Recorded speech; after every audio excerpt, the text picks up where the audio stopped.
last question. Any way we can get these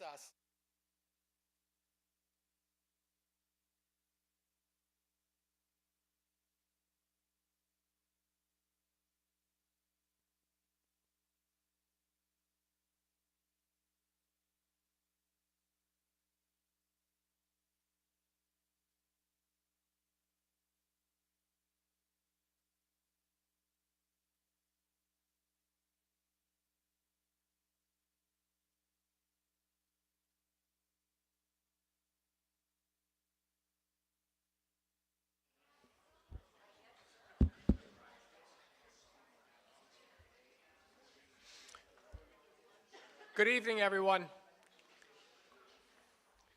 So I want to thank everyone for turning out.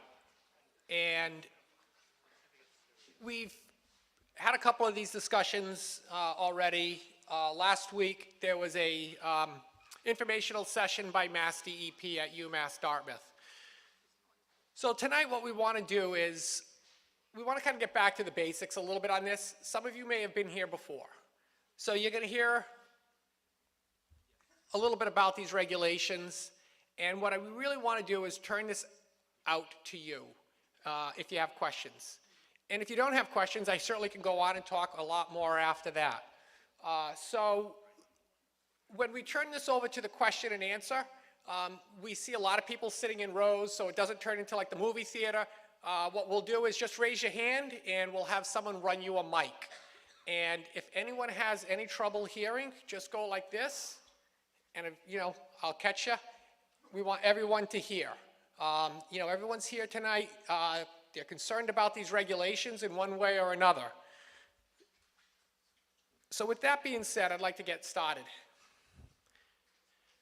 I've had the opportunity since early October to start talking to people about these proposed regulations. And I haven't heard one person say that they want to live in a community that's worse down the line.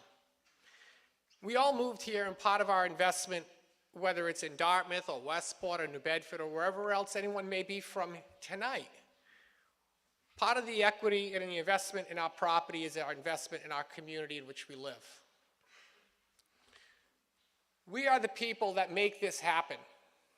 Unfortunately, we're kind of dealing with this because of a rush process with the state through Mass Department of Environmental Protection, where they're hastily pushing this through very swiftly.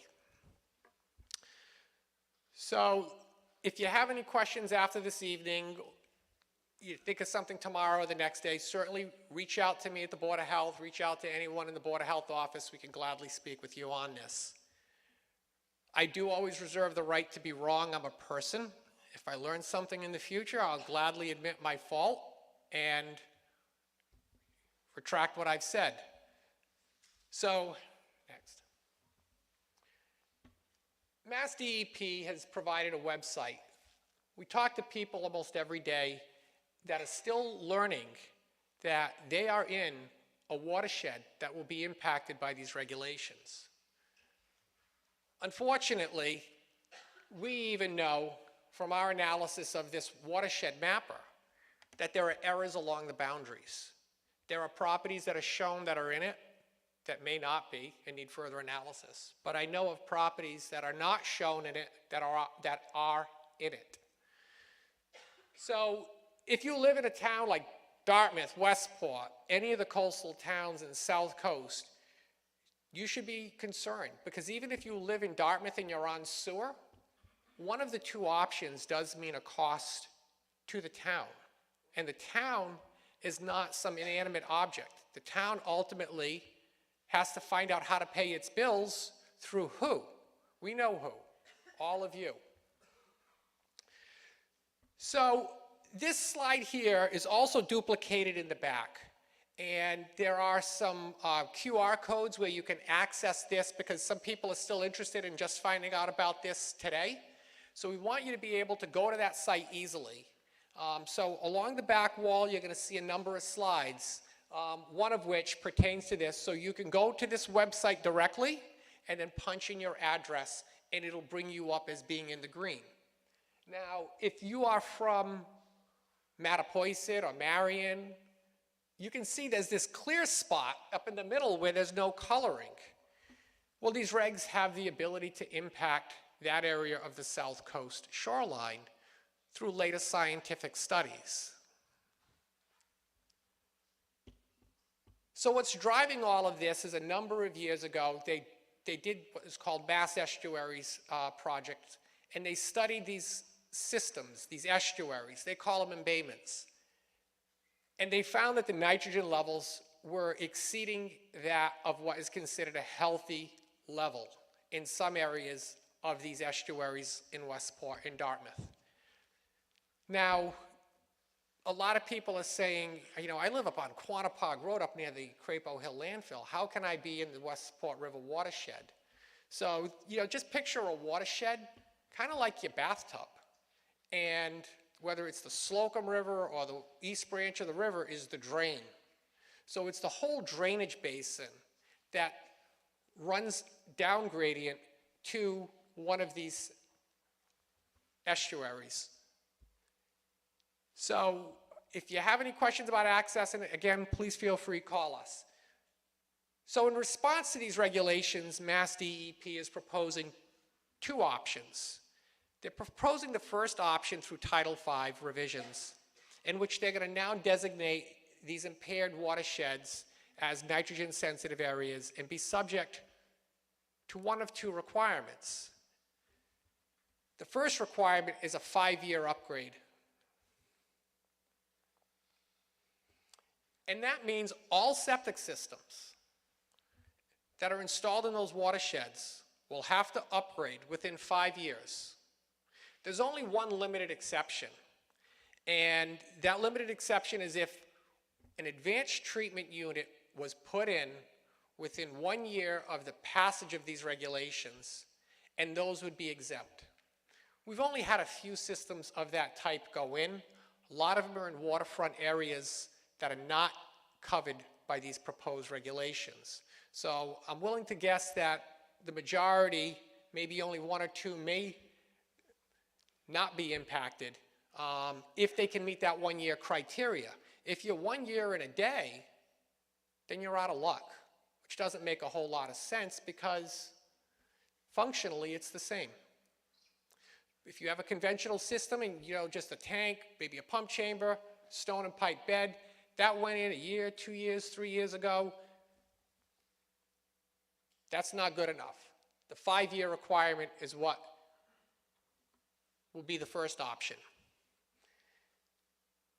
Now, what we've been told is, in various presentations by Mass DEP and some of the people that have been out there heavily lobbying for this to pass swiftly, is that you all can be spared from the burden of option 1 if the town selects the watershed permit. Well, the watershed permit is not just a permit that we get that allows the town to continue on the same passage or any town to continue on the same path. The watershed permit is a permit that you get that has standards and conditions that apply to the permittee. So in other words, if the town decides to go the watershed permit route, the town has to figure out how it's going to remove nitrogen and how it's going to remove nitrogen down to levels that are considered healthy and restorative to those water bodies like the estuary, like the Westport River and the Slocum River. Removal of nitrogen is going to only come from a few places. Now, I really encourage you all to focus heavily on some of those pie charts in the back, because in these reports, and I didn't want to bog you down with data tonight, they list sources of nitrogen that are going into these estuaries, the Westport River, the Slocum River. Not all sources can be controlled. Some's coming from rainfall.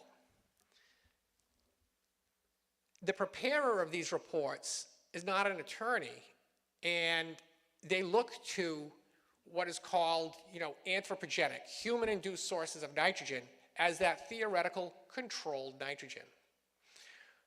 Part of the town's response through the Board of Health and the Select Board is is an analysis of existing regulations that assign to these controllable sources of nitrogen in both of these watersheds that we have in Dartmouth that we're going to be responsible for with either option 1 or option 2. Why are we looking at all of these existing regulations with option 1 and option 2? Because we all been blamed for the nitrogen in these systems. And it becomes hard to manage the nitrogen in the Slocum River, for example, because the input into the Slocum River from wastewater, from on-site septic systems, is estimated to be at 14%. There are other sources of nitrogen going into the Slocum River that we can't control, and there are other sources that are going in that we have identified, and you'll see them up on those blue and red pie charts in the back. One is for the Westport River watershed, the other one is for the Slocum River watershed. Some of those are controlled by the state, and they haven't done anything.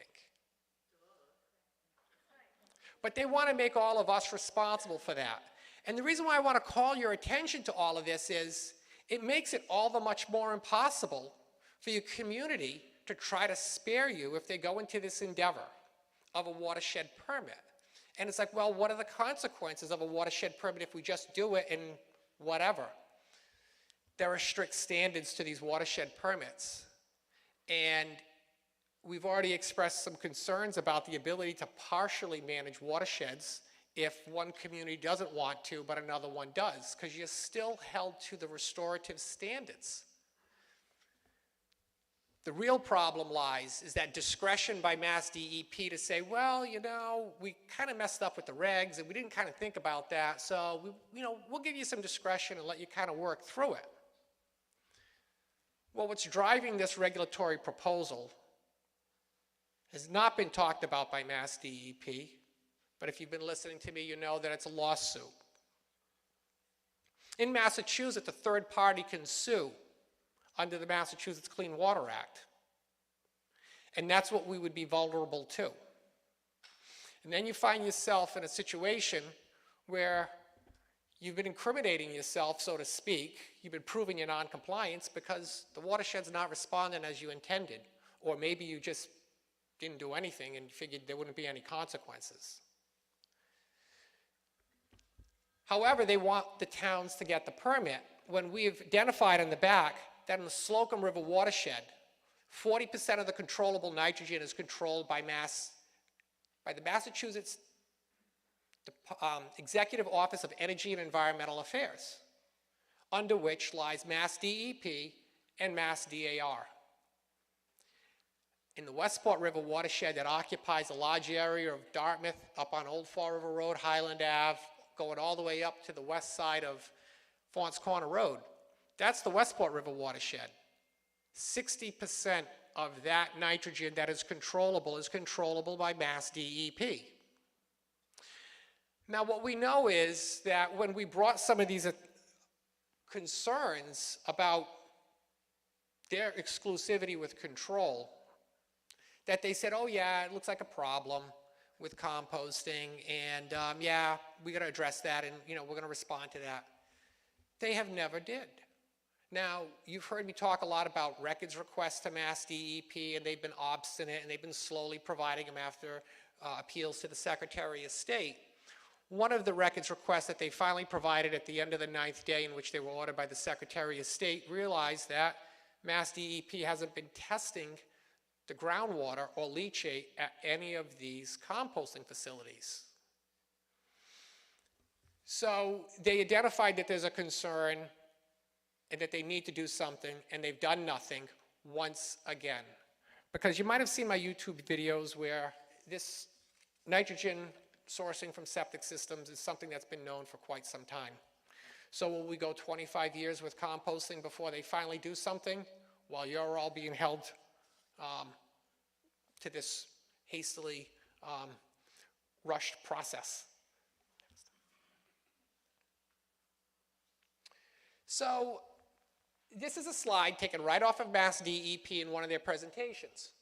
And you'll see exemptions from enhanced treatment requirements. So enhanced treatment requirements essentially are those advanced treatment units that they want you to put in. Sometimes they're calling them IA systems or innovative alternative septic systems, but under these proposals, they're more often calling them best available nitrogen reducing technologies. So this slide here, taken right from me, Mass DEP, saying that there is an exemption from the treatment requirements on your properties if the community obtains, in the first bullet, a watershed permit that covers the area that be subject to the new regulations. Would not apply. It's underlined. So they're leading people to believe that, you know, you're going to be spared. I've seen, you know, a letter to the editor and one saying, you know, don't let the town scare you. Next. So this is a little video from Mass DEP, and I'd like you to listen to it. It's only a few seconds. Sure. The use of IA technologies can also be part of a watershed permit. It can be part of the overall plan. So here, this is Mary Beth Chubb, the section chief at Mass DEP. Did everyone hear that fine?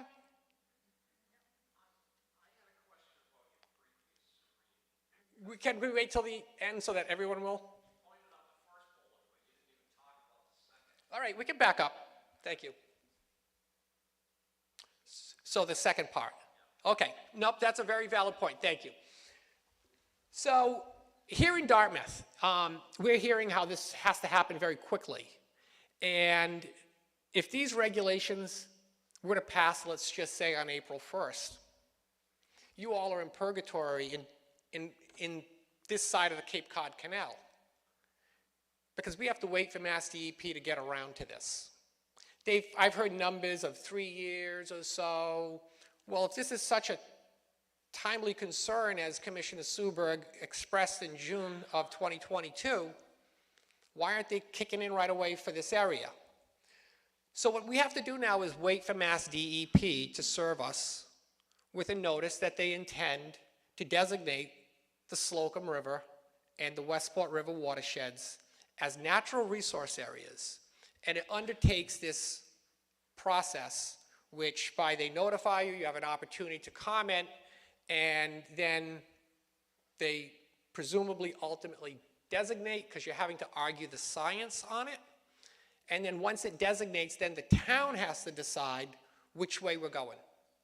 So I'm glad you brought that up, sir, because that is really important. Because I'm hearing some communities talk about, you know, and people are asking us, which way is Dartmouth going? Well, you can't bind a future board. So if it takes DEP 3 years to do this, anything that's said by any board of the town doesn't apply to the board in the future. Because it's the right of that executive board when DEP gets around to decide which way. So that's why I like to say purgatory, because everyone is left in this cruel state of what's going to happen. Are we going to go the watershed permit, or are we going the 5-year? So we saw the slide, and you know, Mary Beth Chubb was the section chief, is the section chief in Boston, who is pretty much the spearhead for Mass DEP on wastewater issues for on-site systems. So yes, these technologies are part of watershed plans. And why I bring that to your attention is here in Dartmouth, the largest community on the South Coast, our length, our remote areas in the north, our remote areas in the south. We have a wastewater treatment plant, and it was designed for a certain number of gallons per day. It was never designed to accommodate the whole of Dartmouth or the outlying areas of Dartmouth. So if the town decides to go a watershed permit route, where are we going to get the nitrogen from? And it's going to come through strategies that are going to be paid for by the people, because it all comes back to wastewater, as I see it. Because those charts in the back, when you look at the Westport River watershed, which applies to that area of Old Fall River Road, 60% is controlled by Mass DEP. So if Mass DEP continues to sidestep their obligations onto 60% and MDR, then we're forced to come back to look at your on-site systems, because we're being held to performance standards in the watershed permit regulations. And where else are we going to get nitrogen from? Because in that 60% that the state controls, we can't touch agriculture. We can't touch fertilizer. We can't touch composting. We can't touch activities that be subject to the groundwater discharge permit program that we now know that Mass DEP is not imposing. So it's looking at massive plant upgrades and then extending sewer lines, possibly having to rebuild.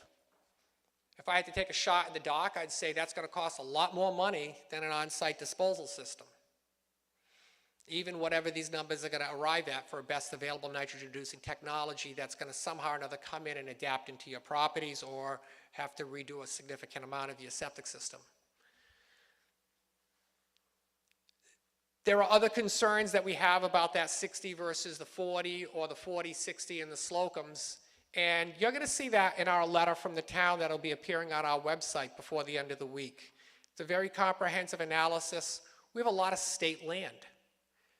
The conditions under a watershed permit don't apply to state-owned property. You hear about 40B subdivisions, affordable housing subdivisions. Local requirements do not apply to those. Those that are being built or proposed and those that are built. Interestingly enough, in 2012, there was a law that was passed that said, towns, if you don't have a fertilizer regulation or bylaw or ordinance, you can't pass one. So we can't go after fertilizer. So it keeps coming back to wastewater. So I don't believe that DEP has been bluntly honest with the people when they've had their presentations and talking about all the wonderfulness of watershed permits. I'm afraid of watershed permits for you, because the last thing that I want to see for a community is once you get into non-compliance, you're not getting out of it. And are we chasing something that in some watersheds may not be achievable? There are variances in the hydrology, the geology. This is a big experiment, and we're being held to a performance standard rather than goals. And, it might seem like, well, he's kind of talking a lot away from the watershed permit, is he's just trying to be a, trying to save, the town from having to do this and put it on the back of you all. What we're trying to do is talk about the complexity of this issue from all angles. We don't want any surprises. One of the things that I've enjoyed working, in town for the last 27 years is that we don't just go ahead with, this is what my goal is, and I'm just going ahead and I'm not thinking about any of the consequences that come around. That's what this is. Just want to get the lawsuit behind Mass DEP, and we'll figure it out later. So this slide here is one of the slides that is, kind of troubling, that we're just kind of recycling. Many of you have seen it before. And it says that the use of these innovative alternative systems, if you use that as your only strategy, it's not going to solve the problem. And it doesn't mean that, we're just, let's just go back to business as usual. But when we put these two options against the people, it's a problem, because the 5-year is not going to solve the problem, and they did it in a crushing manner with 5 years. Where's the science behind the 5 years in doing this? I have not seen any science yet that said everything is going to fix itself if we replace every system in 5 years. Where the 5 years came from is the CLF's request for relief when they filed the lawsuit. They gave them everything they wanted. So you could go to the 20-year approach. But when we've started looking at some of the reports that are out there, and you can search them all on the Mass Estuaries Project website, they get really convoluted into lots of documents, and they're 60 pages long, most of them.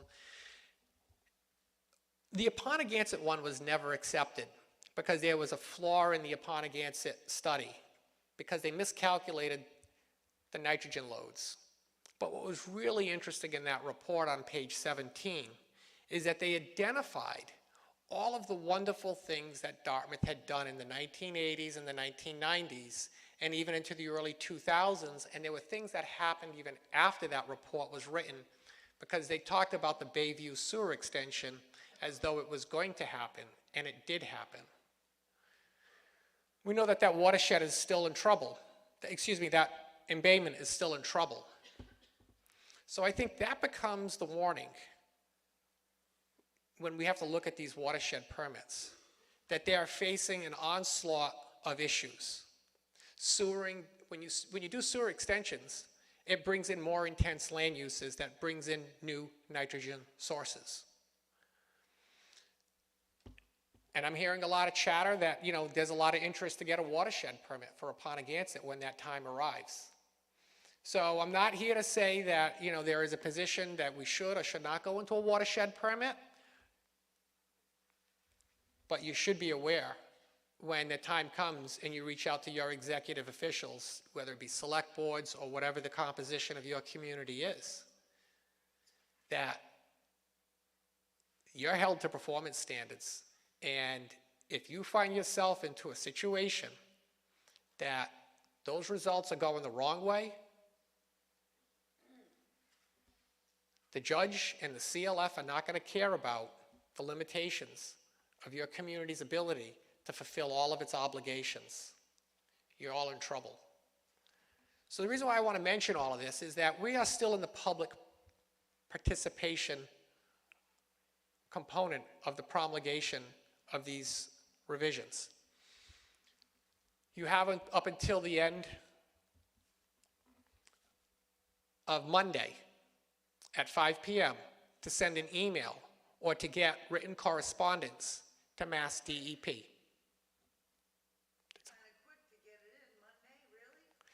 Well, I will give them a little bit of fairness. They have been pushing this, I think, since about, I want to say the middle of November. I still don't agree with them pushing this out during the holidays and right after the holidays. So however you feel about these regulations, it's important to weigh in. You got a very small window left. What do you say? A lot of people say to me, can the town give us some sort of a boilerplate? I've received carpet bomb emails before with, insert name here, date. They mean a lot more when they're written from the heart. I know that when we held our first hearing at the Dartmouth High School, there was an individual, or it was in here, he stood up in the back and he said how this was causing him distrust with Mass DEP. He had lost trust. He put that in writing the next day. And I know who that individual is in town. And when I saw Senator Montigny and Representative Markey's letter, they cited that their constituents have distrust in the Chief Environmental Protection Agency of the Commonwealth.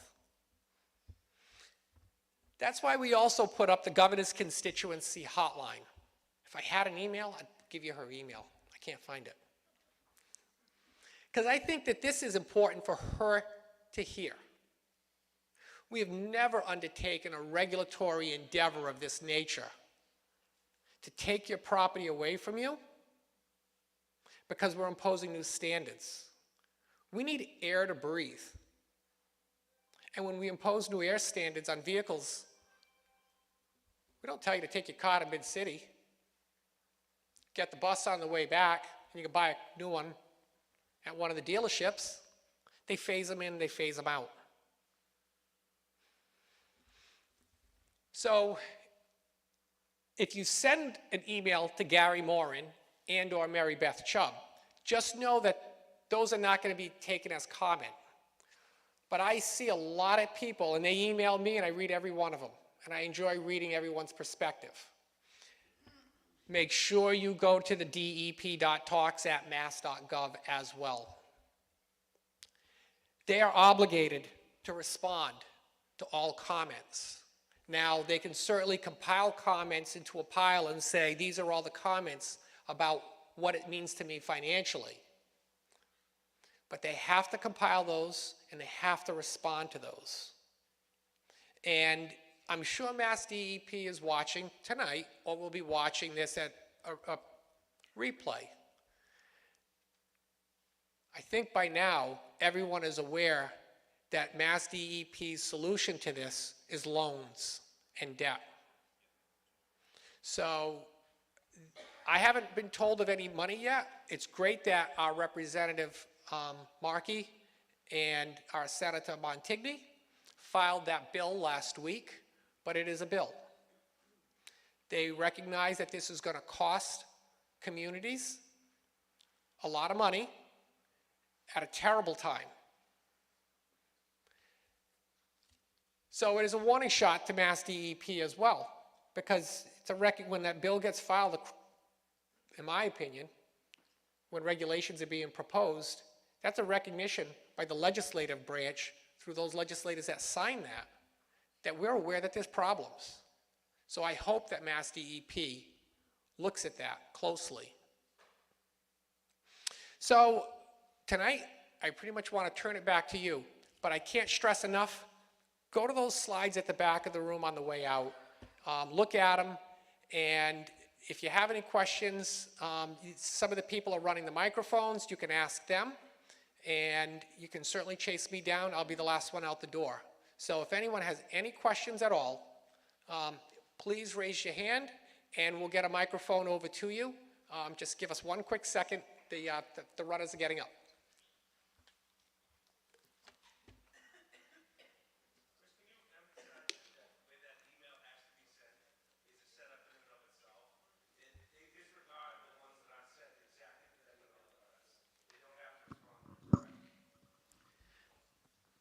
So I'll repeat that, I think, as best as I.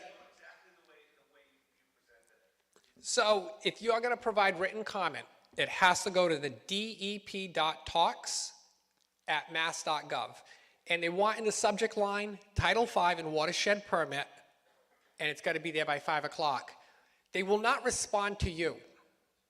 What you can later do is a records request, and you can get that information as to how they responded to all the comments. Now, unfortunately, I don't have a lot of trust in their responses, because their responses are not acknowledgement of error. They write gibberish around it. On September 30th of 2018, myself and the former Environmental Affairs Coordinator, Michael O'Reilly, provided extensive comments in response to the Mass Estuaries Project reports for the Slocum River. And they just wrote gibberish around it. Now, then, why am I doing that? Why? Because if they proceed ahead with this, I'm hearing a lot of people talk about litigation. And every time they put something in writing, they're making a mess for themselves. So let them keep writing, because what's taken us so long to respond to these comments at the town hall is that they're all over the place. There's no clearinghouse to make sure that there is a single message of uniformity. So please, put your records in put your requests in writing, and also it serves another purpose. It shows that even though that they tried to rush this through, hide it from you all, and knowing full well that a lot of people, even with that map and typing in addresses, have a hard time figuring out where they are. They have not represented the clear scope of these regulations across southeastern Mass. So there's communities that are sitting in the clear thinking, we're free and clear. We don't have to worry about this. Sorry, Dartmouth. Sorry, Westport. How many septic systems that were installed last calendar year meet these nitrogen standards? Any? Half? I would 20%? estimate in last calendar year, we had four, I believe we had 4 innovative alternative advanced treatment units. Meeting the best available technology? None. Did any of those have an existing approval for some sort of nitrogen-reducing credit? I'd have to look at the specific document. But I do believe that, I'd have to check them because there's this push to put this one type of system in. But where those systems went in, 3 of the 4 are in areas that are not covered by these regulations.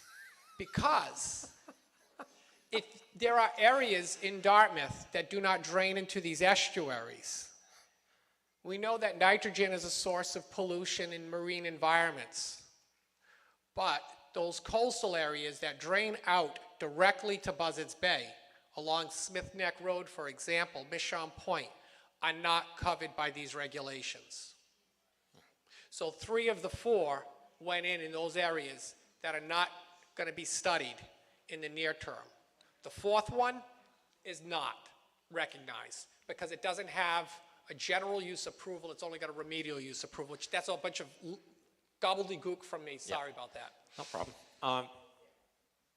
So one would assume the prudent thing to do would be to enact some kind of regulation, and over a period of time, through home sales or we upgrade the rules so that new septic systems that are going in tomorrow meet these standards.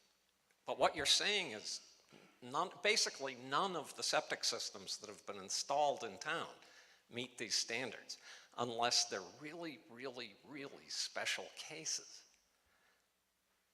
Why is this being shoved down our throats so that if you have a cesspool that's 40 years old, that's one example of the extreme. But if you have a brand new house with a brand new septic system, you're all in the same boat. It doesn't make sense to me. I agree that this is the first of its kind. Usually there's trigger mechanisms. We think the automobiles, you improve certain standards on them. They require certain safety features, which, those are immediate life safety. Even in like home construction, they do the same thing. This is a first of its kind endeavor. And what it all seems to come back to is Mass DEP surrendered to the wishes of the CLF. They asked for 5, they gave them 5. I have not seen the science that says that 5 years is going to work. Why 5? The other problem in that 5-year is they're rushing on this, then they're going to delay us for 3, 4, 5 years, whenever they get around to it. But the other problem is that we know that these systems that are made, they're not made overseas in some mass industrial plant where they can turn them out like, Game Boys or TVs at Walmart. There is a supply chain. We also have the need when these systems have to go in for the limited number of technical construction operators that can put them in. We also need electricians that have to wire them. And then once these systems go in and they're all put to bed and operational, you have to have a grade 4 wastewater treatment plant operator go out there and check on it periodically for the life of the system. And there are not enough of those either. And Mass DEP has recognized all of these issues. And the only responses that I've heard from them is, oh, we'll figure it out later. And I'm paraphrasing, but essentially that's what they keep saying. We'll figure it out later. What's the CLF? Sorry about that. Conservation Law Foundation. Just wait. And the gentleman in the front, just get a mic to you. Thank you. The question I have is, how many septic systems in Dartmouth would have to be repaired, brought up to standards? And how many contractors are out there that are available to do that?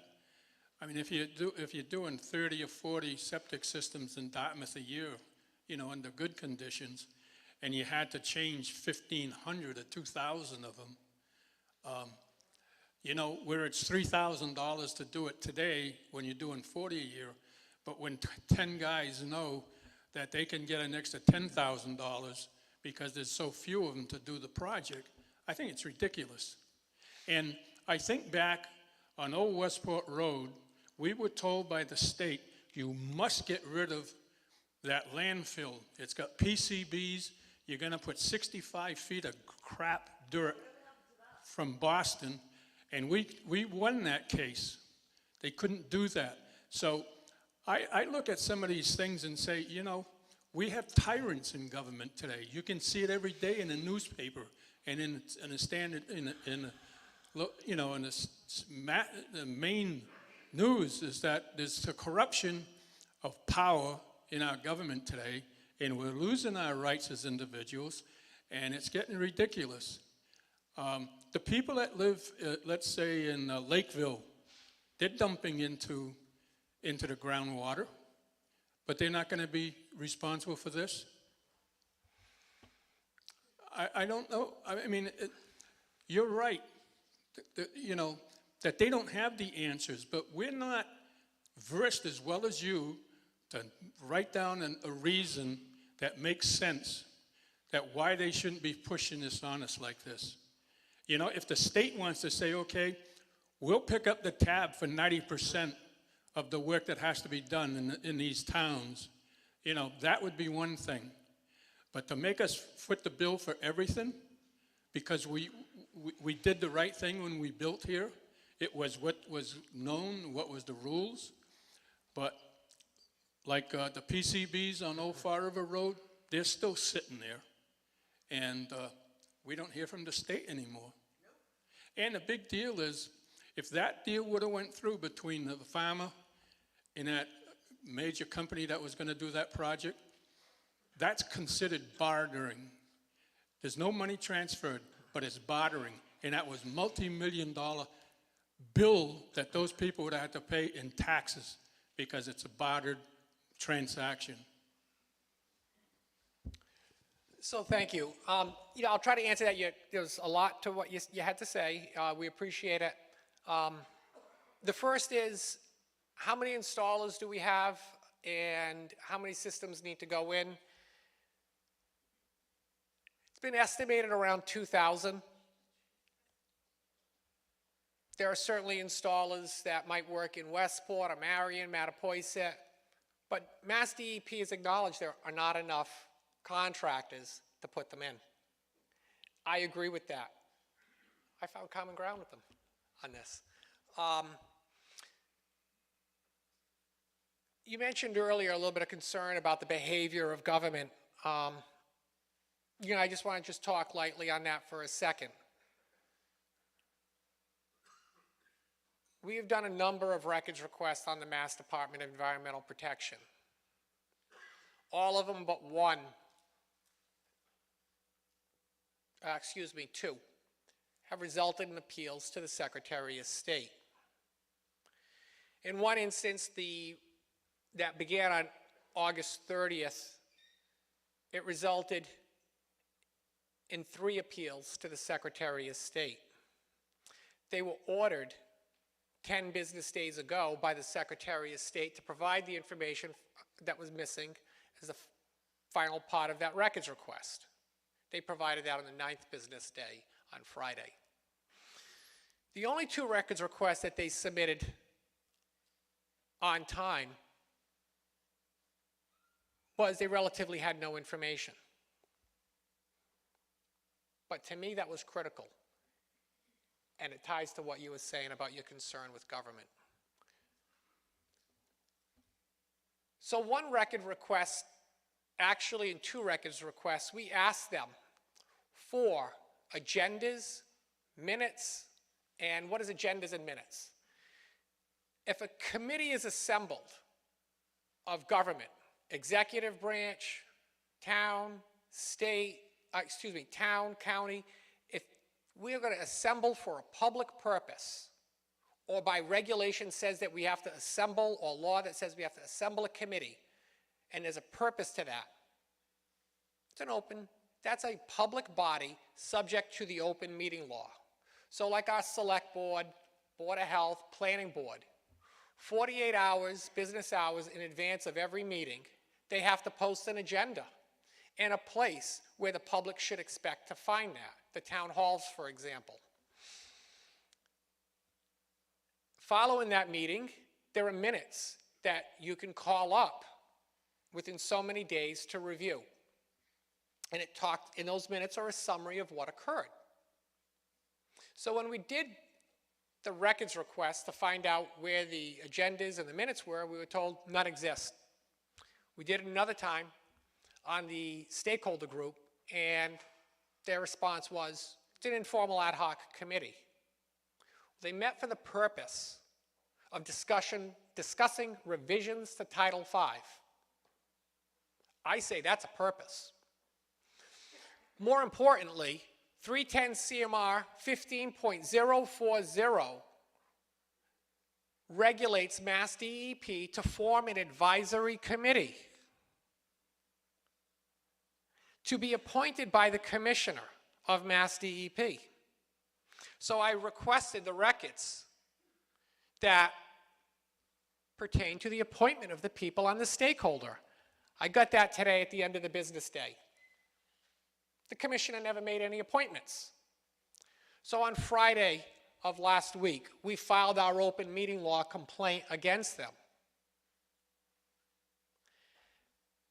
So they got one of two options now.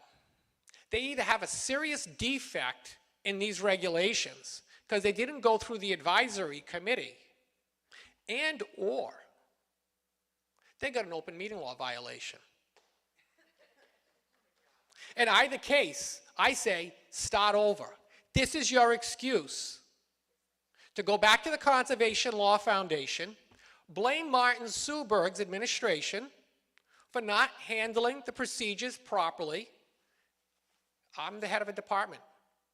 The bullseye's on me if anything goes wrong. That's what I'm here for. Not the staff, me. So Martin Suberg's administration didn't handle the promulgation process properly.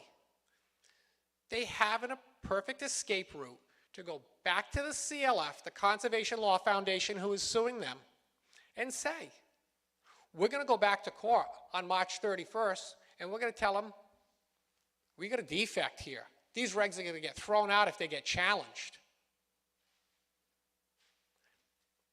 I don't think a Superior Court judge is going to say the ends justify the means. The heck with due process. I can't see that happening. He's going to say, negotiate a new timeline. And if that happened, they'd be crazy to go about this as they did all over again, knowing the outcry, knowing the concern here, knowing that we've got elected officials that have expressed their concern about this. So we're going to sit and wait to see what their response is on the open meeting law complaint. They got 14 business days, which tends to be about 21 calendar days. That's going to run well out into February to respond. And then we'll take the next action if they don't respond appropriately. And we're also going to make it well known, as we are right now, about the issues with the secrecy, where they decided to sidestep the commissioner's appointment and do their own little advisory committee, not following the regulations that regulates them. I think that might answer it all. We've got a gentleman here who's been standing a little bit. I have a very basic question. What's the percentage of homes that are on septic systems in this township, and the percentage that's connected to the water treatment plant? The estimate is, I've seen one number, and I think it was like 50-50 somewhere on the department's website, Mass DEP, excuse me. I believe that number, 50-50, so, but I believe that number is probably 45% on septic, maybe even 44, 43. Exact number's tough to give you, but we are a little over 50% connected to sewer. Plans to expand the water treatment plant network? I think you asked about expanding the wastewater treatment plant? Was that your question? Expanding the water treatment system? So the town has what's called a master plan. And what that master plan is it's an overlay on all of the streets of Dartmouth that shows where they intended to sewer when the wastewater treatment plant was built that sits off of Russell's Mills Road. That plant has a certain ability to treat wastewater per day, gallons per day. And the collection system that was proposed that is largely built out does not expand to most of those 45% that are not connected to sewer. So if you're up on north of the highway, there are no extensions in the master plan for that area. Right. No, the state is talking about or implying an investment of very large proportions if they force the population here to go to new septic. It would seem that the town would at least be discussing expansion of the water treatment system as a much more logical way to go than forcing the population into this, and which is not really a suitable long-term solution to stay with septic. That's my comment. My question is, I really appreciate your views and your treatment. Are you reflecting the view of the town council, and has the town council made any analysis and statements and conclusions regarding what the Mass state is recommending or pushing us into? So in regards to the existing ability and needs of the community with the wastewater treatment plant, I don't represent the DPW or the Board of Public Works. That is the town department and the overseeing board that are responsible for that public utility. But if I had to take a shot in the dark and say, do I think expanding the plant and extending lines will be the same or less than fixing septic systems in the yard?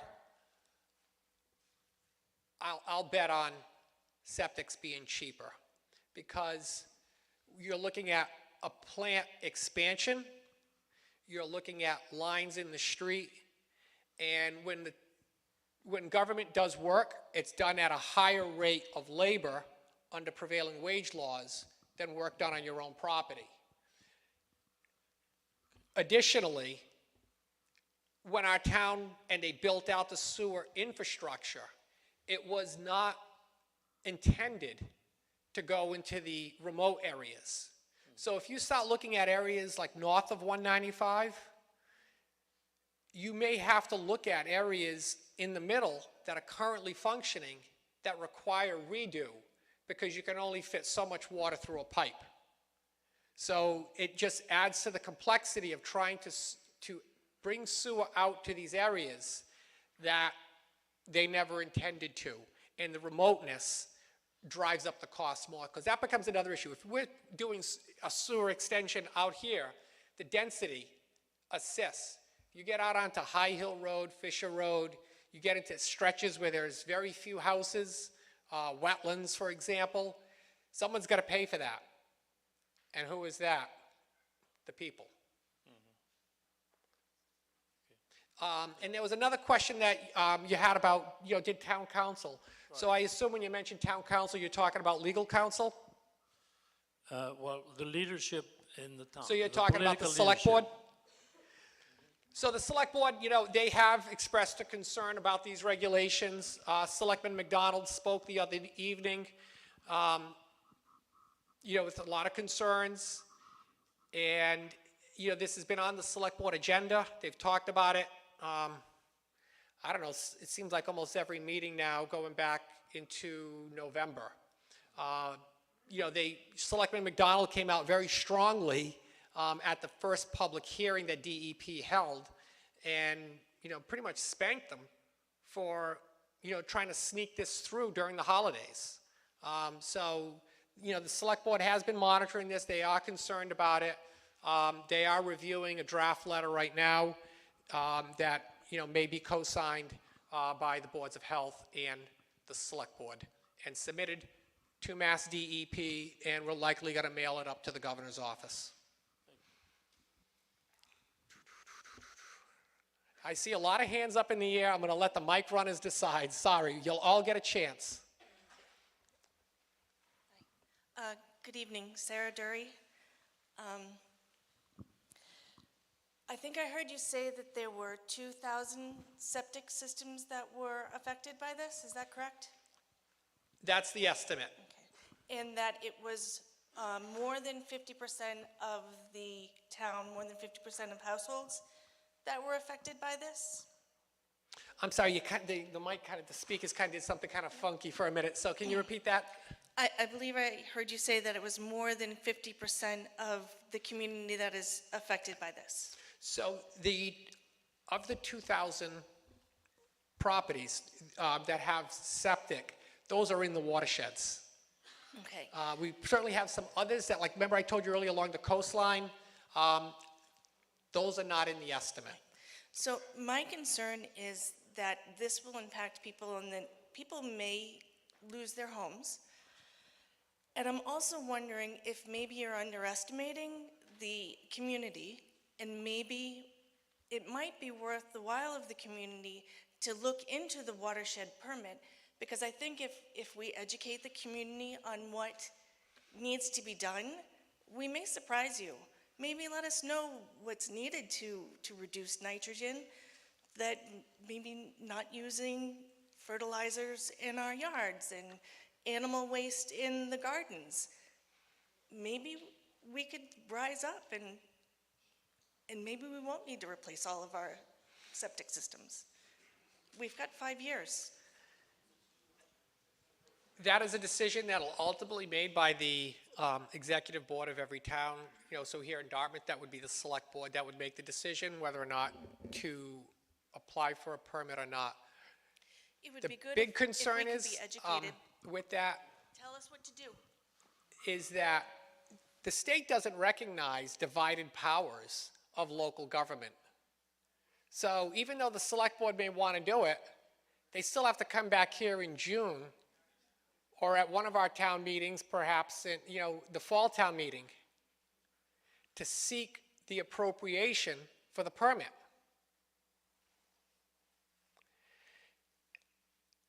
And you cannot erase the right of town meeting on how they want to vote. So there's no guarantee that the vote will go one way or another. I have to bring that up to you because that's part of the process. I'd find it hard to imagine that it could go one way or the other against the wishes of the executive, but it is their independent right to vote, the elected town meeting, at least here in Dartmouth, representative in other communities. Can we just get you a mic? Can you? No, sorry. We're going to get the mic to you right after this. I'm sorry. My name is Mike Letourneau. We live up on Hicksville Road. My wife and I were at the meeting at UMass Dartmouth the other night, and I guess the person I was spending the most time listening to was Mary Beth Chubb. She seemed to be the focal point for things. I was a little dismayed as to, for them to jam this down everybody's throat within, you're going to have this 5-year period. I was a little dismayed at how little they were organized about this. In other words, they were asking, well, you're going to tell us to put these septic systems in. Do you have these already? Because they're going to have this stuff approved.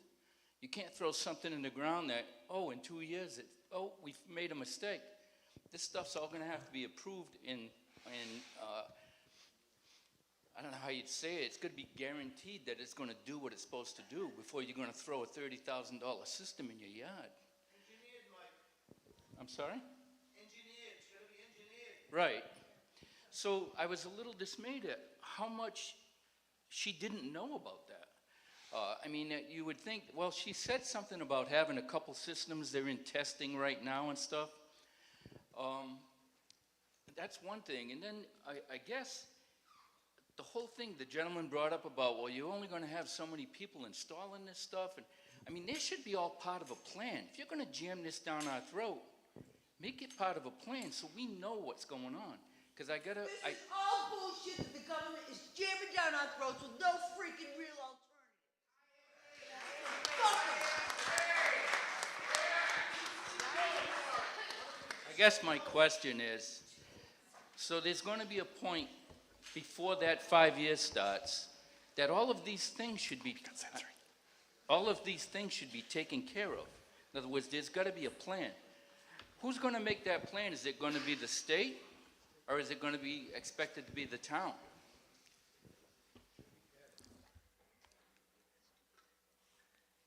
I have to pause for a minute about all of that because, I just can't help but, think back to, I was there the whole time at UMass Dartmouth the other evening.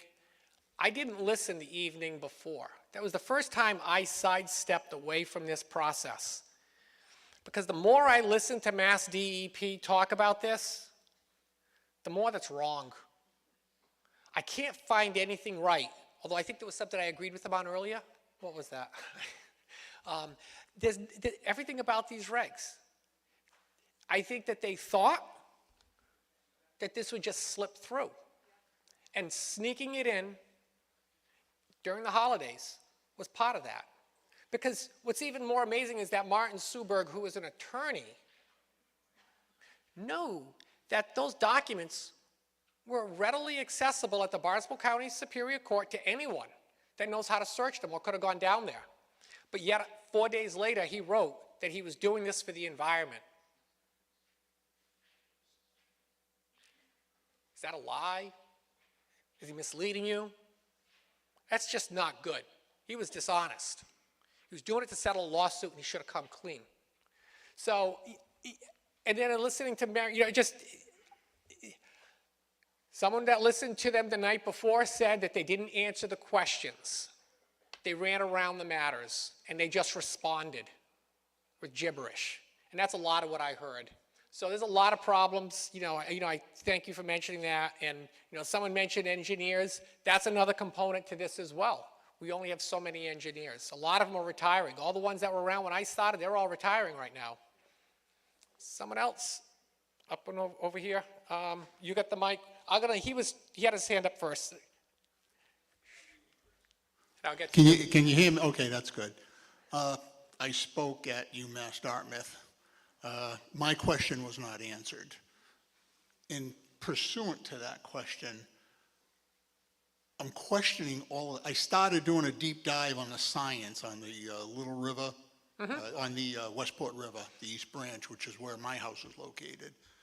And I'm looking for catchphrases because I'm digging into it like I was when I was working, looking for all and it's loaded with catchphrases.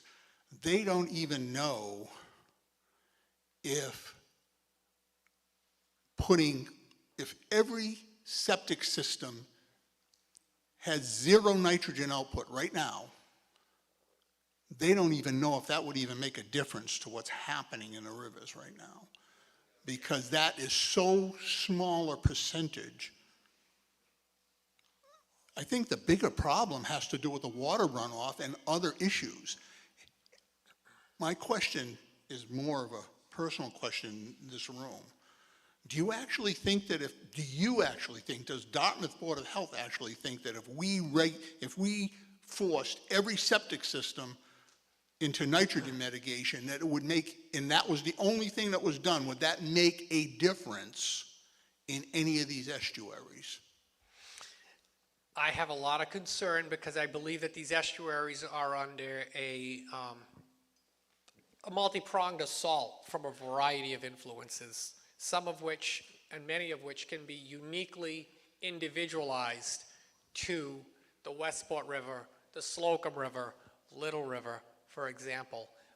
They're all uniquely different, and in some instances, we're adding new sources of nitrogen into them that aren't even accounted for in these studies, and they are all at the hands of Mass DEP. Most notably, composting.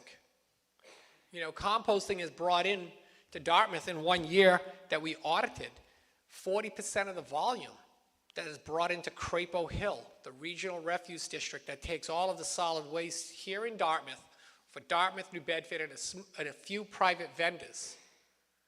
40% of that annual tonnage that went in to Crapo was what came in to deregulated composting facilities in our watersheds, but worse yet, from outside of the watershed. So Mass DEP has made us a nitrogen dump, so to speak, through their deregulated process of encouraging these composting operations without any oversight, and not even the same degree of oversight that all of your systems would be subject to if the 5-year approach lays out. So I got a lot of concerns that, you know, doing this alone would solve the problem. I think it requires a lot more minds to wrap around this, to figure out how do you do it in a realistic way if that's what the goal is.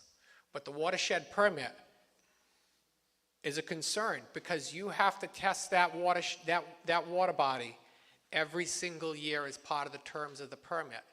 It's not like you just throw this goal up that has a estimate that you're going to remove the equivalent amount of nitrogen and then that's good enough. You have to test and you have to get there. You have to get that reduction. One more question regarding the science, which is, where is the comparative data? All I see is one set of data. I don't see any 20-year window or 10-year window where they've been monitoring. All it is a bunch of models. And modeling is at the, modeling is modeling. It's just not always accurate. What is accurate is if there was data that was taken back then and there is data that is taken in now, and you can see where the variations in the nitrogen levels are and where they're occurring. And that would lead you to whether it actually even has anything to do with the septic systems. So the Buzzards Bay Coalition does have an interactive page where you can go to some of these watersheds and pull up testing data and look at that.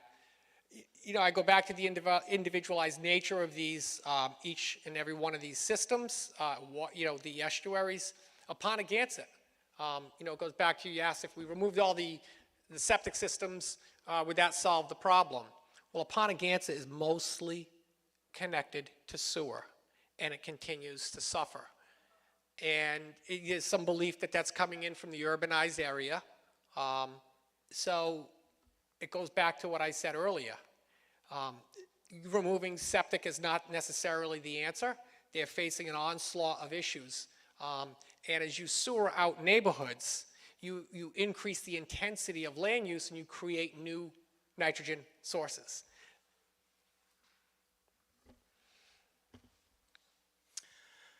Yeah, my name is Dan Turner, and I've been involved in water treatment for 40 years. The way I look at this, and maybe can answer some questions as well, I believe that Dartmouth has a trickling filter wastewater treatment plant. Is that correct? And the trickling filter wastewater treatment plant does not remove total nitrogen, correct? I am not a wastewater treatment plant operator. I am a... It does not. Yeah. It does not. As a matter of fact, it's the most difficult system to upgrade into a total nitrogen removal system. So we have a tremendous amount of nitrogen entering into the bay from the Dartmouth wastewater treatment plant, along with the CSOs, the combined sewer overflows from New Bedford. We're getting an onslaught of total nitrogen into Buzzards Bay from sources that are out of our control. No matter what we do with septic tanks, it will not even address the problem. It won't even come close to actually addressing the issue that they're looking to address. Then on top of that, you add composting. Composting is very similar to landfills, except at a higher level of nitrogen. So now you're dealing with a tremendous amount of nitrogen mass loading from leachate from composting, from other sources, as well as the wastewater treatment plants, as well as Buttonwood Park, which is the zoo, which is also discharging into a Ponegantsit Bay, which is loaded with nitrogen. On top of that, you have all of the farms. The way I look at this is it's got to be a multi-prong approach over time with studies to actually do it right. The way that they're looking at doing this is they are running as quickly as possible to drop it on to the south coast to add us to Cape Cod. Because Cape Cod is a totally different issue and has been studied for many years. So is the south coast, but the Massachusetts DEP has not completed their job and their work. And they're throwing this on us, the septic tank owners, because they don't think that we can coalesce and put together anything to fight against them. In the given period of time, after Thanksgiving and before January 30th, not enough time to really pull together a coalition to fight this. The only thing that I think that we should be doing at this point in time is how do we put together some kind of a lawsuit that exposes them for what they're trying to do.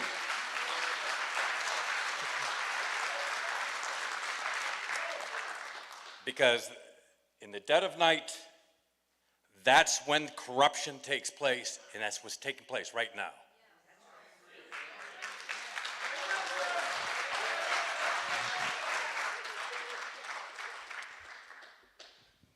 So, any kind of comments, I would be appreciative. I just would like to just respond to, some of what was just said. Goes back to their defiance to complying with the records law. It goes back to their manipulation through their legal counsel to exploit the vulnerabilities of the records law. They're quick to request the town to pay them, which stops the clock on production of records. But they never use that same attorney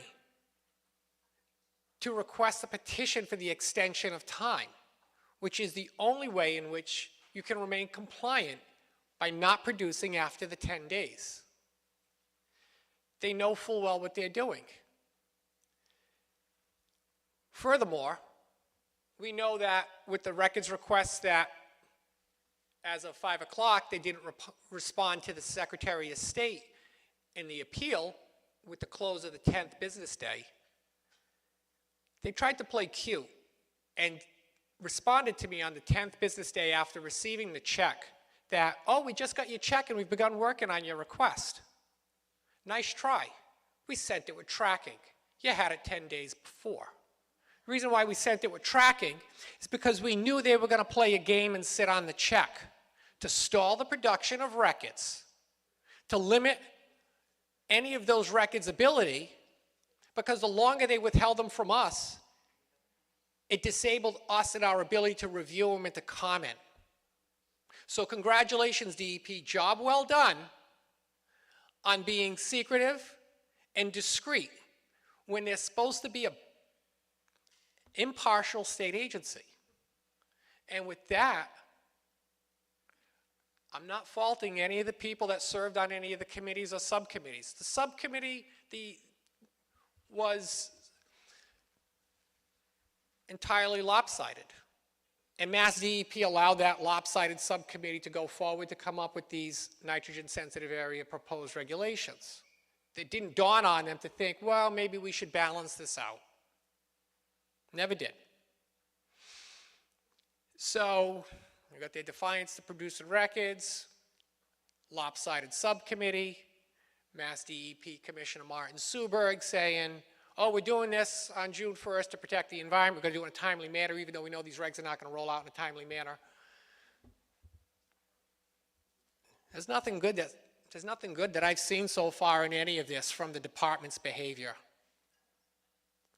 And then they say, well, you know, we're an ad hoc committee. They're not even familiar with their own regulations in 310 CMR 15.040 that requires an advisory committee to be appointed by the commissioner for the purposes of advising the commissioner on changes to the regulations. Now, what's really important is that they kind of said, well, you know, we were operating under Executive Order 562. They said they had some allusion to that. Well, Executive Order 562 was done by Charlie Baker in, I believe, 2015, and he said, if you have any regulations that are not required by state law, then you need to undertake a review process and possibly get rid of them. And if you're going to undertake any new regulations, you better not cost the towns any money and don't hire anybody. That was EO 562 in a nutshell. So I doubt that they was continuing the quest of EO 562 because it expired on March 31st of 2016. But nonetheless, that still served a public purpose. So they defined to the open meeting law. So, you know, some people may say corrupt. I've called it corrupt because it showed a partiality of an agency that's supposed to be impartial. And, you know, I think that it's just been the worst behavior by government that I've ever seen. And I'm hoping that with the new administration and evenings like tonight, that the governor's administration is watching and listening and realizes that this is not how you start off a new administration. And what's even more concerning is when I've reached out on these records requests, and I said it last week to Mass DEP, they got no response. Millie Garcia Serrano from the Southeast District said, oh, I work with Mr. Michaud and Mr. McGinnis, you know, often. If you heard me at the Barnstable public hearing, I told Millie that she has deprived Dartmouth of DEP services. We have been requesting a meeting with DEP and the city of New Bedford about the CSO issue. She promised me that evening a call the next day. She didn't. Last week, she promised me another phone call, and she didn't.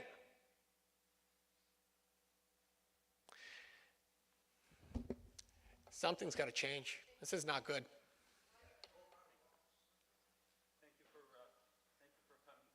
Giving us some information.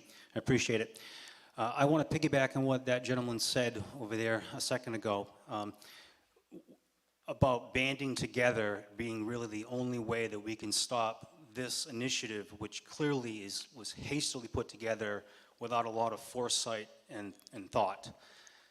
When I looked at the map over here, it seemed that there were other communities impacted, like, maybe I'm wrong, but New Bedford, Westport, there was all kinds of communities down the Cape. So I have a two-part question. Has the town of Dartmouth reached out to some of the surrounding communities to, because I would suspect they're having some of the same issues in those communities that we're going to experience here, to see if perhaps we could come together in a united front to raise these issues with the governor and the DEP.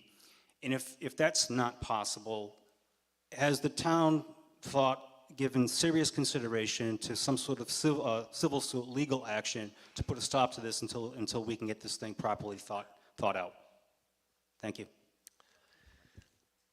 So the town did reach out to area communities, Westport, some of the near Cape towns. We did have a meeting a couple hours before that UMass Dartmouth meeting. And, you know, various communities spoke.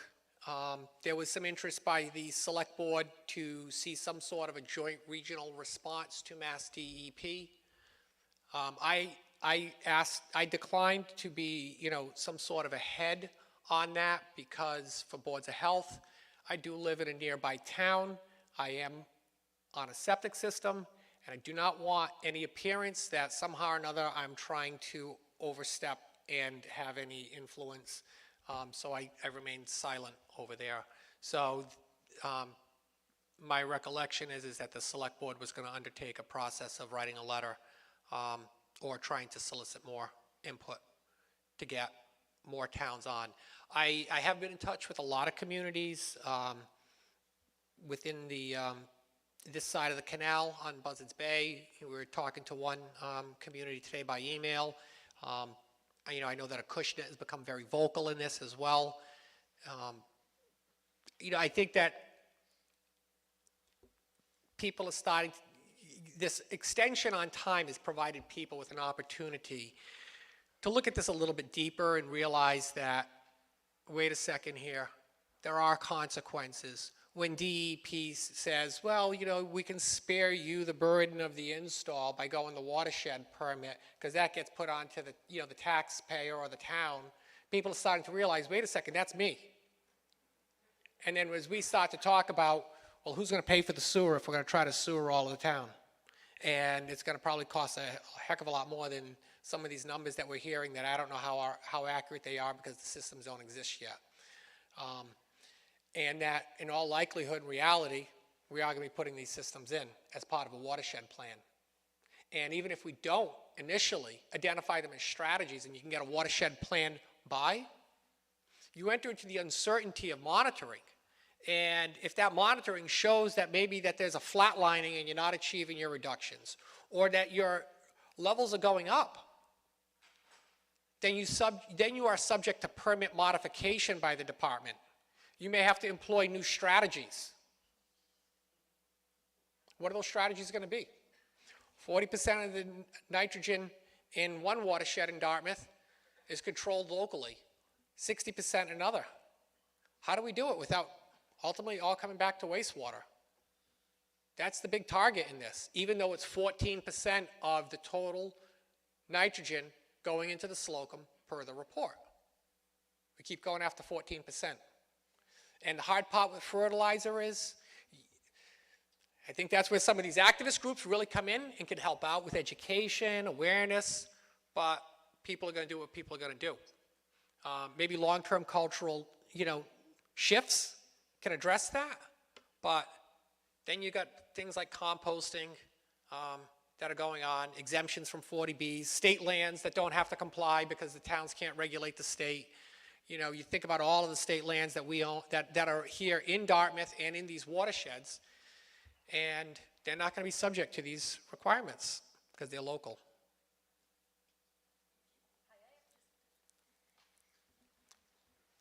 I have a question. Excuse me, can I say something? This lady, We have a new governor. Have we heard from our new governor about this? I have not. I am aware that our legislative delegation is very concerned, and they're continuing to work on this for you people, for all of the people in their district. And I've been in constant contact with both offices throughout the week. So I'll get on to you a little bit later, but Thank you. Thank you. I went to the meeting on Wednesday, and it was definitely just a dog and pony show. I don't think that they were listening to the people that went there. They weren't answering questions. And I myself have sent numerous emails to the dep.talks@mass.gov and to my local legislature, to the governor's office. But honestly, as a resident and a concerned citizen, how do I even know my voice is being heard through these emails? Is it possible to try to have some sort of a public forum where we invite the governor here and maybe some of our local legislature and let them listen to what we have to say? Because I feel like what we're saying here tonight, and I think everybody is on the same page and has the same concerns, I just don't feel like we are being heard. I don't feel like sending these emails is going to get us the result we're looking for. I agree with the gentleman that we need to take some sort of legal action, but how do we do that as residents? We need some sort of government to step in and take the charge on this. So is that a possibility, to have some sort of public forum with our legislation in the building, listening and answering what we have to say?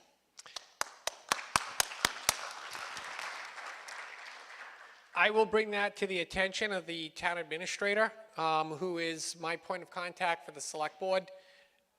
Yeah, I really believe that if the town was going to make a request to the highest executive in the Commonwealth, that it should come from the highest office.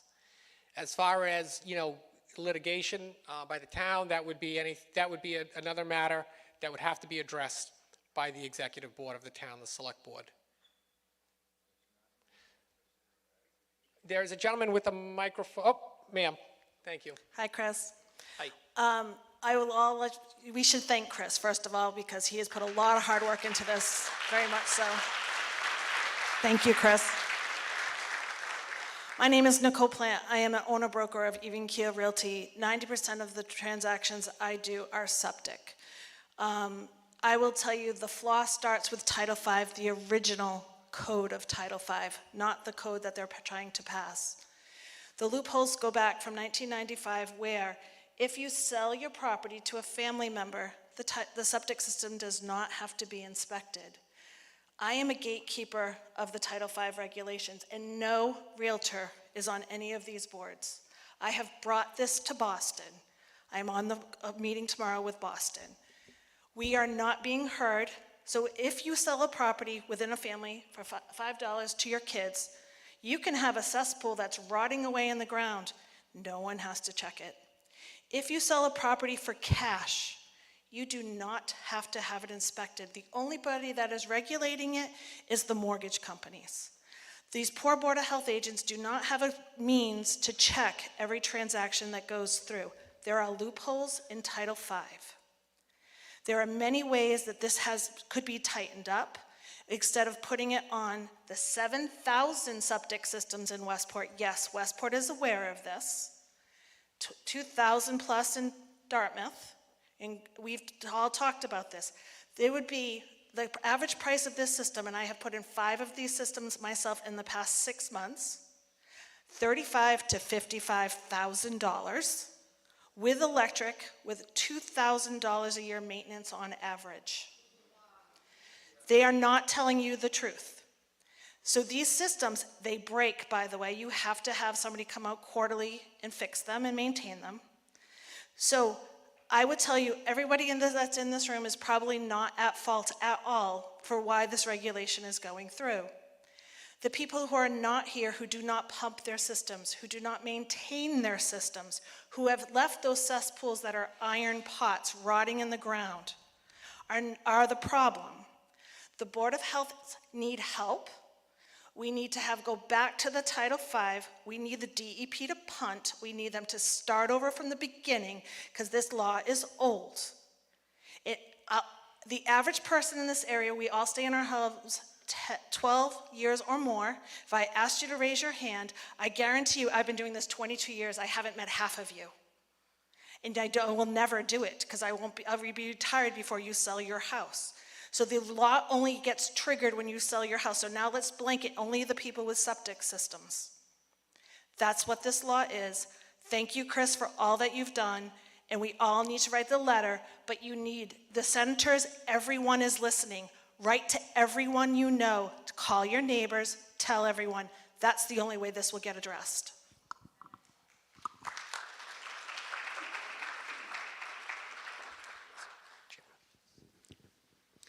I'm going to make this brief because I know there are a lot of people that still want to ask questions. I have a question for you, Chris, and that is, are nitrates that find their way into drinking water hazardous to the health of a human being? For infants. I'm sorry? For infants, there is a regulated threshold for infants. There is a regulated Yeah, 10 milligrams threshold. per liter. So we hear a my lot about well- that 10 milligram per liter because of the drinking water standard. So my well and the well of everyone in this room that has a leach field is 100 feet away from their drinking water source, okay? I am more than a mile away from the estuary of the Slocum River. So before anybody does anything with a leach field, wouldn't the obvious thing be to test, to see if there are any nitrates that are filtering into my well? If they're not filtering into my well, why in the hell should I or anybody else be held responsible for nitrates going into the Slocum River when we're a mile away. That's one thing.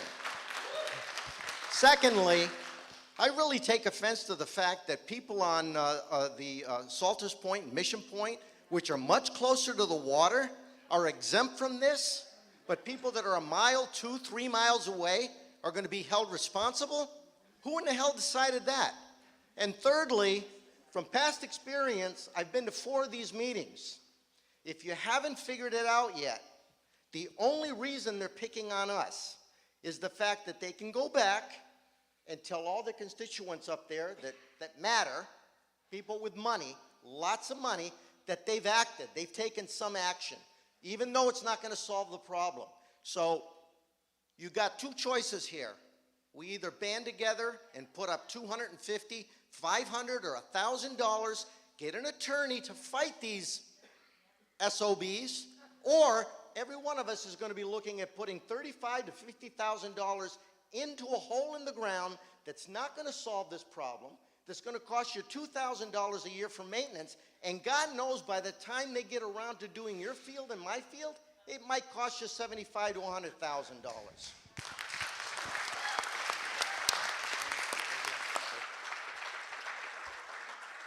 So I'd just like to respond to that. Any efforts of the public to, seek legal services where you'd want to band together, whether you're doing like through a social media or whatever, that's something that the town couldn't involve itself in, but, you can see by our postings on social media and whatnot to try to get these meeting notices out in the absence of the printed press. People are starting to pay attention and be aware of this issue, so, the town can't utilize its resources for that because if it went its own route. But again, if you were looking for the town to opine, the executive board to let them know your concerns, that would have to be to the executive board, which is the select board in Dartmouth. We do have a contracted attorney that provides town council services, and that. I'm a little perplexed as why this is on our shoulders. Why isn't the town taking action to isolate and get the names of the 2,000 or 3,000 people that are affected, send them a letter and say, this is what you can do? Why is it on us? I'm not an attorney. So I know that the select board does have this topic on their agenda. It's been running for a few weeks now, and I am expecting that it'll be on their next agenda for Monday evening. But again, we won't know until the agenda posts, probably on Thursday. Hello, Chris. Bob Garvin. I know that the federal government, EPA, requires cost-benefit analysis. Is that required by the state of Massachusetts? I did a records request on administration and finance. There's many layers of state government in Massachusetts. So having been around the block with local government for 27 years, I was always aware that anytime an agency was proposing regulations, part of the process internally is that they would have to send those regulations off to administration and finance prior to going to public hearing. I made a records request on them, and I was denied access to the records. They claimed attorney-client privilege, and they said, no, you can't have them. But what little information I did get, because they itemized some emails that they said that they were redacting, it looked like the discussion was a couple days, which is kind of unusual for something this significant. So to me, the only thing I can surmise from that is they're only worried about what it's going to cost themselves, and that's nothing, because they're putting it all on the people. But there is a number of all the septic systems that have to be converted, 20,000, 30,000 each, what that number comes to. And I bet you it comes to pretty close to $1 billion. We've been hearing numbers across some of the Cape communities like Falmouth and what the projected costs are. This is enormous. That's why, at the health department here in Dartmouth, we've been trying to get this word out since October. It's great to see that there's momentum. Because this is huge, and we want everybody to know about it. I wish we had another couple of months because I think that we'd continue to see these audiences grow. Yeah, the problem is we'll wait until social media, people, word of mouth. Why hasn't letters been mailed to the public? Why do we have to find out secondhand, third hand, just having conversation in Dunkin' Donuts? Why are we finding out now? They can find us when it's time for a tax bill. And then he brings up a good point about well water. So I have a VA loan. When I purchased my house 9 years ago, I had to get a well water test. It had to be safe to drink, safe to bathe in, etc. I just refinanced again a year ago into a lower rate VA loan, all VA approved, well water test again. No nitrates, the water's safe. So now I'm gonna have to pay $50,000 for an upgraded system. It's total crock, you know what? You know, I do agree with you. It'd be nice to, have had an opportunity. We're running on all cylinders down in our department. There's only 3 of us. And, trying to get, records requests and whatnot. I believe that, people have expressed this in the past. But, we're trying to get this meeting going. I don't know what the abilities of other town departments are, but I can say this. For us in the health department, there's no way we could do it. We've been just relying on every, means possible, social media, the police department putting their signs out.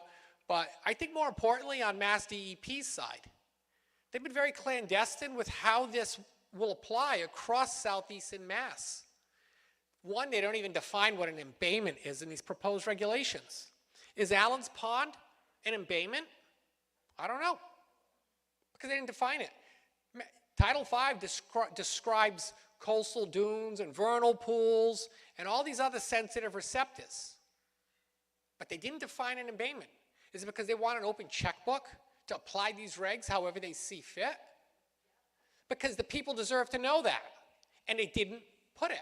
So that's one of our comments. What's an embayment? But I believe that they should have drawn a line across Massachusetts where these watersheds begin and end, that go into these embayments and show all of the land areas that'll be affected by it. Because a lot of people that are sitting in coastal communities thinking, not me, haha. You're next. Yes, sir.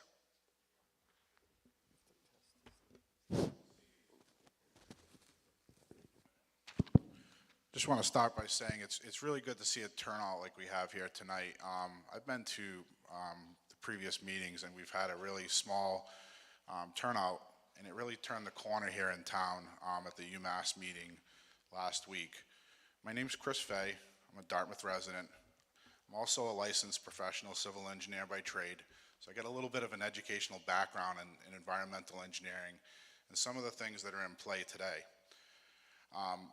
I've been in this business for about 25 years, and I will tell you that I've never been more disgusted with a public process that we have upon us today that lacks true transparency, local stakeholder engagement. That's where government works at its finest, when the people, their elected representatives, their appointed representatives, and as a sidebar, as a couple other folks have said, we're really lucky to have Chris Michaud leading this effort, along with his staff. There's been a lot of heavy lifting on their part on this, and I'm thankful for that.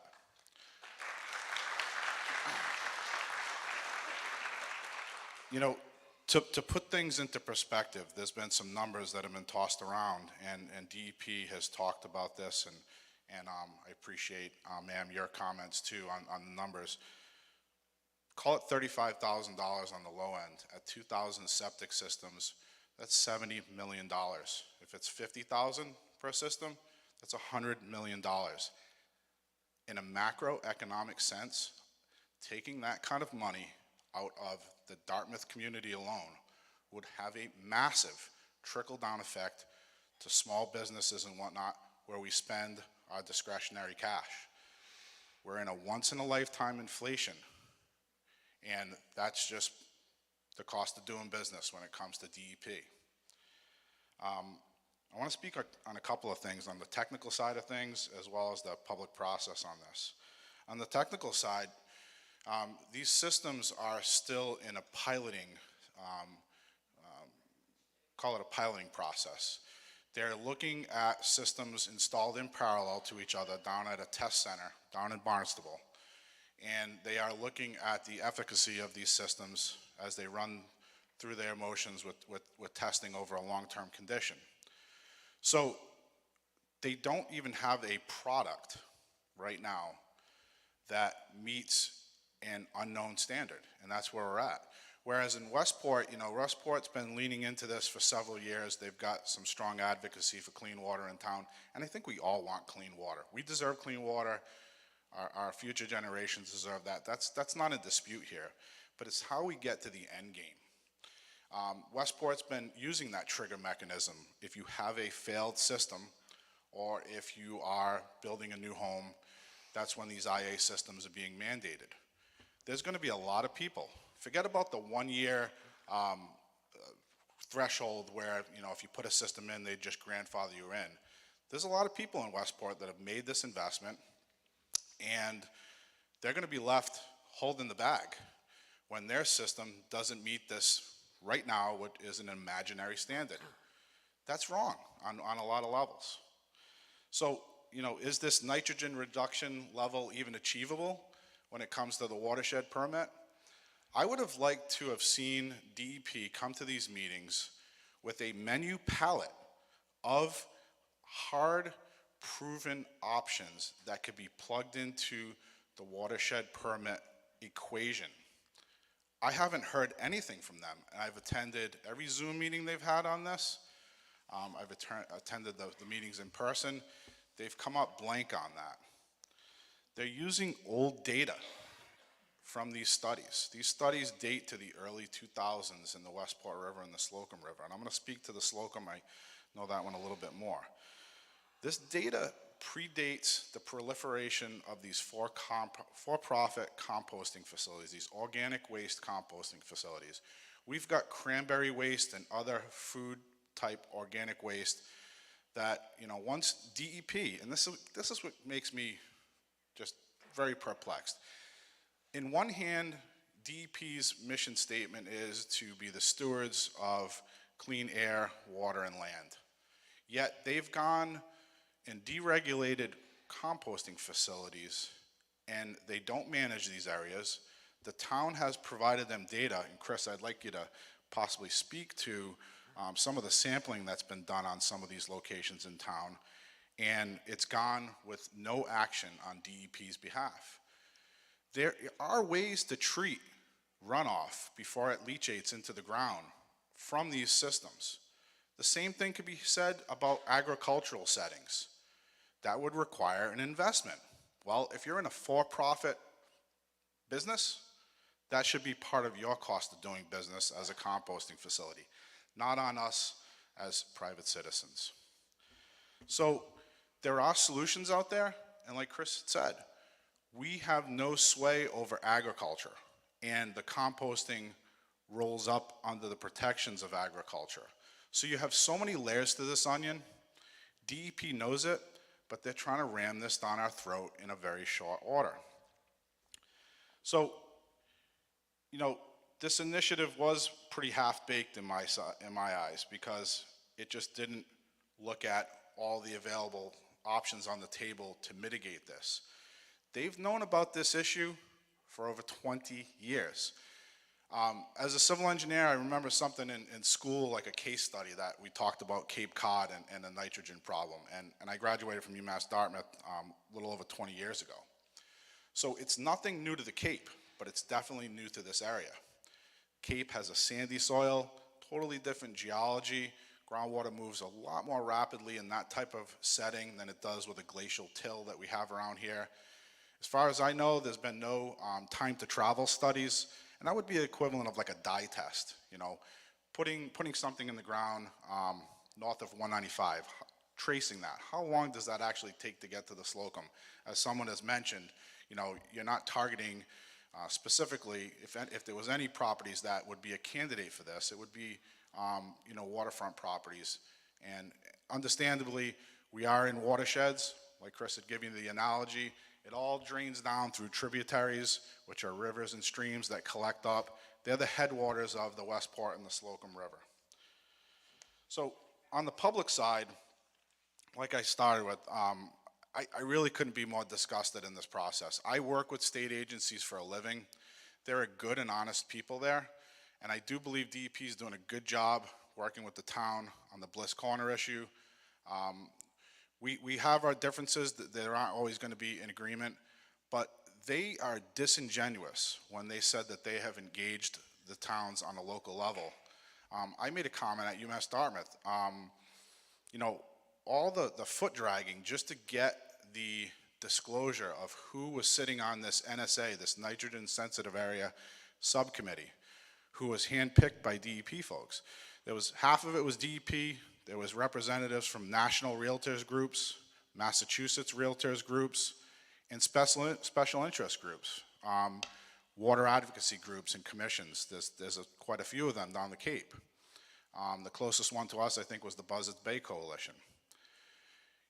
At many of these public hearings, folks on that subcommittee have gotten up and given public comment, but yet they failed to disclose their participation in that subcommittee. I ask, what do you have to hide? There's one person in particular, Andrew Gottlieb, who I just remember his name from one of the, one of the presentations that were done, one of the public comments, and he said, pay no attention to the noise. Well, the noise is us. Everyday average citizens that are just trying to get by, have a good place to raise our families, we pay our taxes, try to do our civic duties here, but this stuff happening like at the 11th hour in the middle of the night, it's just not right. This is government at its worst. So they really haven't worked with municipalities to the level that they need to. I gave a kind of a funny analogy at UMass. I said this is like an arranged marriage. You've got two choices. It's ugly and uglier. Sorry to say it, but you didn't even give us a choice in the matter to see where we want to go with this as a community. What can we do? What are the options we have? This was all in response to a lawsuit. Mr. Gottlieb is also on the record. I watched a public meeting that was held recently down the Cape. He was a former DEP employee 20, 25 years ago when these Title V regulations were written. He is a quasi-public official in my eyes. He's appointed to this subcommittee. He has professional lineage back to DEP with his employment at the time of those regulations when they were promulgated. And he, quote unquote, said, I'm going to partial quote this, can't quote it exactly, that DEP and all parties involved knew that there was going to be a nitrogen issue as a byproduct of the Title V regs as promulgated. So, correct, shame on them. You knew there was going to be a problem, but this was government's way of kicking the can down the road. And now, the bills come due. There is no subsidy for this. They're going to tell you that there's Infrastructure Act money. You might hear Charlie Baker had tried to appropriate $200 million, which is a drop in the bucket for this. Like I said, $70 million to $100 million in Dartmouth alone. This is a billion-dollar issue, possibly multi-billion. So where have our federal representatives and state representatives, at the advice of DEP over these 20 years knowing this issue, where has the funding been sought? Why haven't they brought home the bacon for Massachusetts? You know, we're rebuild half the world. We're funding a war overseas right now. We have clean water issues all over this country. Flint, Michigan, down in Alabama. You've got it here. You know, we need domestic priorities. We need our tax dollars to go into these initiatives, but it shouldn't be solely on the taxpayer. So I'm going to close with this. The 30 to 40 day extension that DEP granted until the 30th, again, it's disingenuous, but we do have good turnout. We're getting momentum. I urge everybody to go on Dartmouth's Board of Health website. There is a specific sub-website off of that. You can get it off the left column. It's dealing with these Title V issues. That's almost a clearinghouse where Chris and his staff have aggregated historical correspondence on this issue. They've linked recordings from these past presentations and meetings. There's a very well-written and articulated letter from the Board of Public Works that was posted from last week. It's about a 5-page letter. It really talks about a lot of these issues, and it talks about how what DEP has done is essentially disqualified this process. If you want to go forward with this DEP on the Cape, it's an acute issue out there. They've waited too long. Everything on our side of the canal, it needs to be on a different track. It's time to hit the reset button, go back to the table, do it the right way, and engage us on the local level. I'm going to be looking into a class action lawsuit. I have a pen and paper with me. If you want to give me your name and contact information after this meeting, I'd be more than happy to take that. I'm not on social media, so you're not going to find me there. I'm going to be looking for options for a pro bono that's paid for by others, class action lawsuit. I've been to a couple of meetings with the select board. I've implored them to look at legal options. I know that they're still stewing on that, conferring with the town legal counsel. It's beyond time that this town needs to step up, get that legal counsel involved immediately. We're at the 11th hour in this process. Time's a-wasting. Not only do we need the local town council that we normally have, we need someone that specializes in water quality issues like this, as well as maybe has experience going up against the conservation law foundations of the world and whatnot. So, last thing, keep the pressure up on our local officials. They're doing a good job, but it's our job as voters and citizens to hold them accountable. And that's not just on the local level, that's on the state level. There was a great bill passed by Senator Montigny and Rep. Markey last week that called for basically a poison pill language is what I would call it. It would require state funding to enforce any of these IA system installations. So this is the time where the power of the pen and your voice is really important. This is really, I would say, a once-in-a-lifetime type of regulatory issue. I've never seen anything like it, and I hope we never do again in our lifetimes. But if we don't stand up and join forces with each other again, then they're going to see that the posture of the public is just ready to roll over and take it. And I don't think Dartmouth has that in them. It's been pretty obvious from the last couple of meetings that the word has finally gotten out. Because again, who times these public comment periods around the holidays? They would try to do it in 6 days right after Thanksgiving. I don't think so. Bad government. Thank you.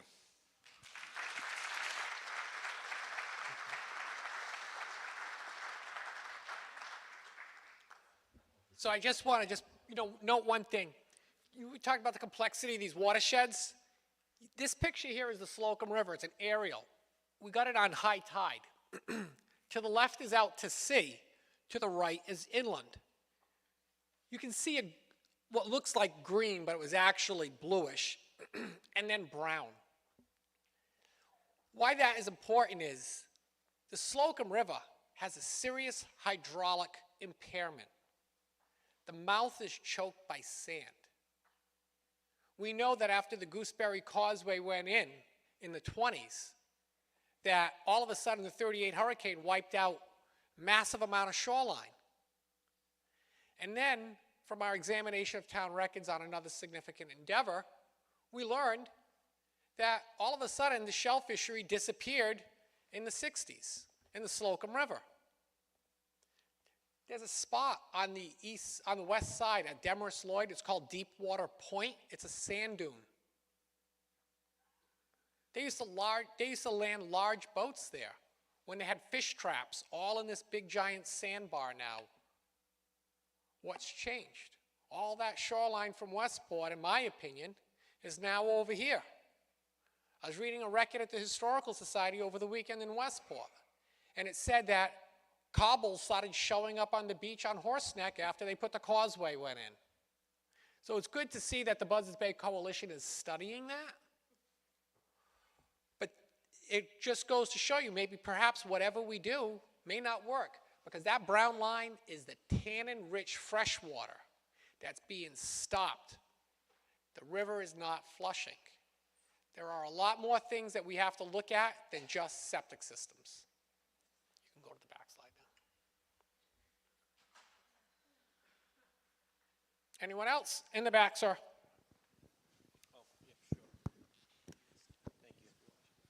Hi, my name is John Marks. I live up off of Collins Corner Road. Been a Dartmouth resident for 20 years or so. Great community, raised my kids here. Best decision I ever made. My question is, or concern is, something was mentioned earlier on today about selling your home and being, put this in when you sell your home, or building a new home, you know, have these people enforced or regulated to use this type of system. But everything I've heard tonight tells me nothing that the system works, or that if I sold my home in the next 6 months, why would I have to be enforced to put this system in when there's no real backup or scientific proof that this works, but just an added cost? And I don't know if this has been discussed. I know, you know, hearing everything today, and today's my first meeting, I'm also not really on social media, so I caught the you know, the sign out on Fons Corner Road that said, you know, there's a meeting tonight. I was like, so I had my wife take a look at it. But if I plan to sell my house in the next 6 months, has any talks been had, like, would it be, all right, yes, my system would be upgraded, obviously, because it's, I'm assuming, you know, being 27 or 28 years old, it would fail some part of the Title V. I'm not up to speed on all the rules. But has there been talks about like money being put into escrow of some sort because of this 5-year plan, or anything like that to help the homeowner or the person building the new home? No, those are excellent questions. You know, right now we don't, there's, you know, as we've mentioned earlier, we don't have any of these technologies that are available yet. And we have to wait. The other problem is, you know, some people may say, well, why doesn't the town go and pass a regulation to start relying on some of those innovative alternative advanced treatment units to maybe help out the next person, so they don't enter into a home with 6% financing and all of a sudden, you know, their equity isn't building like it was a few years ago. The problem is those systems may not meet best available nitrogen reducing technology, and, you know, it's a juggle. We looked at one document and DEP said, we don't want to see people rip out systems, and this was a while ago. They said, you know, the reason why we're looking for such a high-performing system is we don't want to approve something that isn't quite enough, and they have to rip it out. So what changed their mind from that document in 2020 that came out of Falmouth from DEP to now? They don't care now. They did back then. It was only 2.5 years ago. So as far as how these systems work, I had a conversation with a private consultant about a year ago in the Board of Health office. And we were talking about system cost, the cost of systems. We've heard a lot of numbers about what it costs just to put a regular system here in Dartmouth. Our geology does not favor the installation of on-site sewage disposal. In other words, we got to put big systems in and we got to put them up in the air because the soil doesn't drain well. That means we got to bring in lots of sand from Plymouth and afar. There are only a few people that supply sand. And the sand is getting scarcer and scarcer, and the price is going up and up. So we both arrived at the same conclusion, that eventually the cost-benefit analysis of continuing to install these conventional type septic systems that we all have, including myself, would quickly start to sunset, and people would start to look to these advanced treatment units as a means of cost savings, again, it becomes industry changing the standard. And, I believe that that corner is beginning to appear, because if these systems can offer advantages in the cost savings that DEP hasn't been investigating, if you are installing a treatment unit that provides high quality effluent, do we still need to install that same archaic oversized disposal field? Or can they offer advantages? Because now it may be just a functionality of getting water in the ground at a high enough level above, but do we need to size the thing bigger than the house? And I don't think DEP is prepared to answer those questions, but those are just some of the things that DEP should be looking at as a way in which to try to reduce the burden of this overall, because we're polluting our air driving all that sand out here as well. We're digging holes in the ground out there, reducing the sand layer that helps treat the water as it percolates through Plymouth. And eventually maybe they're going to have enough of it too. And where are we going to get our sand from? Central Mass? Even more. So these systems will provide a high quality effluent, and it will increase the overall longevity of your disposal bed, which is the single largest cost tied to the replacement of a septic system. So they do provide a value. I do believe that industry is trending that way because of the cost-benefit analysis. We saw one go in last year. The system was supposed to be around 1,000 square feet. It was a design type that, Rhode Island is the industry expert on. It was under 300 square feet. Wow. That's a substantial reduction in the occupation of your yard from that system, as well as, yeah, it's very labor intensive, but a lot less materials. So as we continue to see material prices escalate, I think without this reg, we would eventually start seeing these systems trickle in, because the longevity on them, is going to be something that is realized by, I believe, many years ahead over conventional septics. Ma'am. So I'm Lynn Turner, and I just wanted to add that it's great that we're here today, because their original date was not January 30th. It was like right after Thanksgiving, I think. It was December 6th, was it? December 6th. So, I mean, it was the efforts of people here trying to move it to make it prevalent for you guys to know about this. They did try to sneak it in, and there's nothing good here. They're shifting the blame of the lawsuit that they are facing of 5 years. It's obvious they're putting the 5-year mark on us. And the current technology in their statement does not meet the nitrogen reductions. I mean, anybody looking at this can tell it's nothing good here.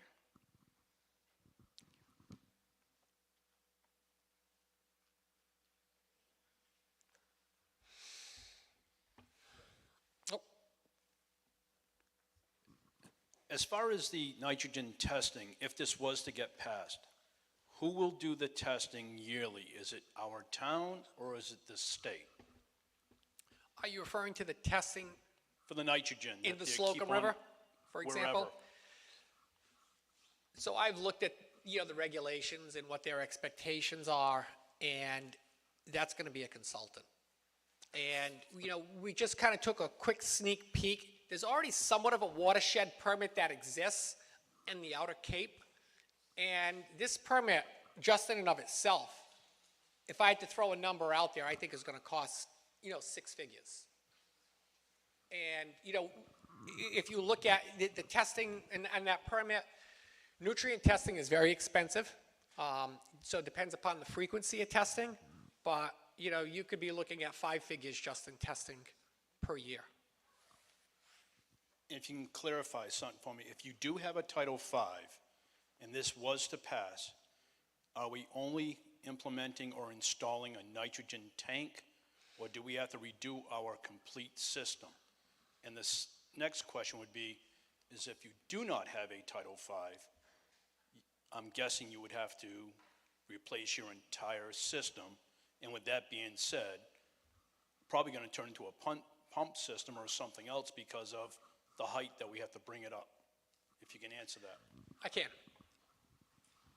If you have a system that was put in after 1995, there's a hope that perhaps it might be just a modular insert.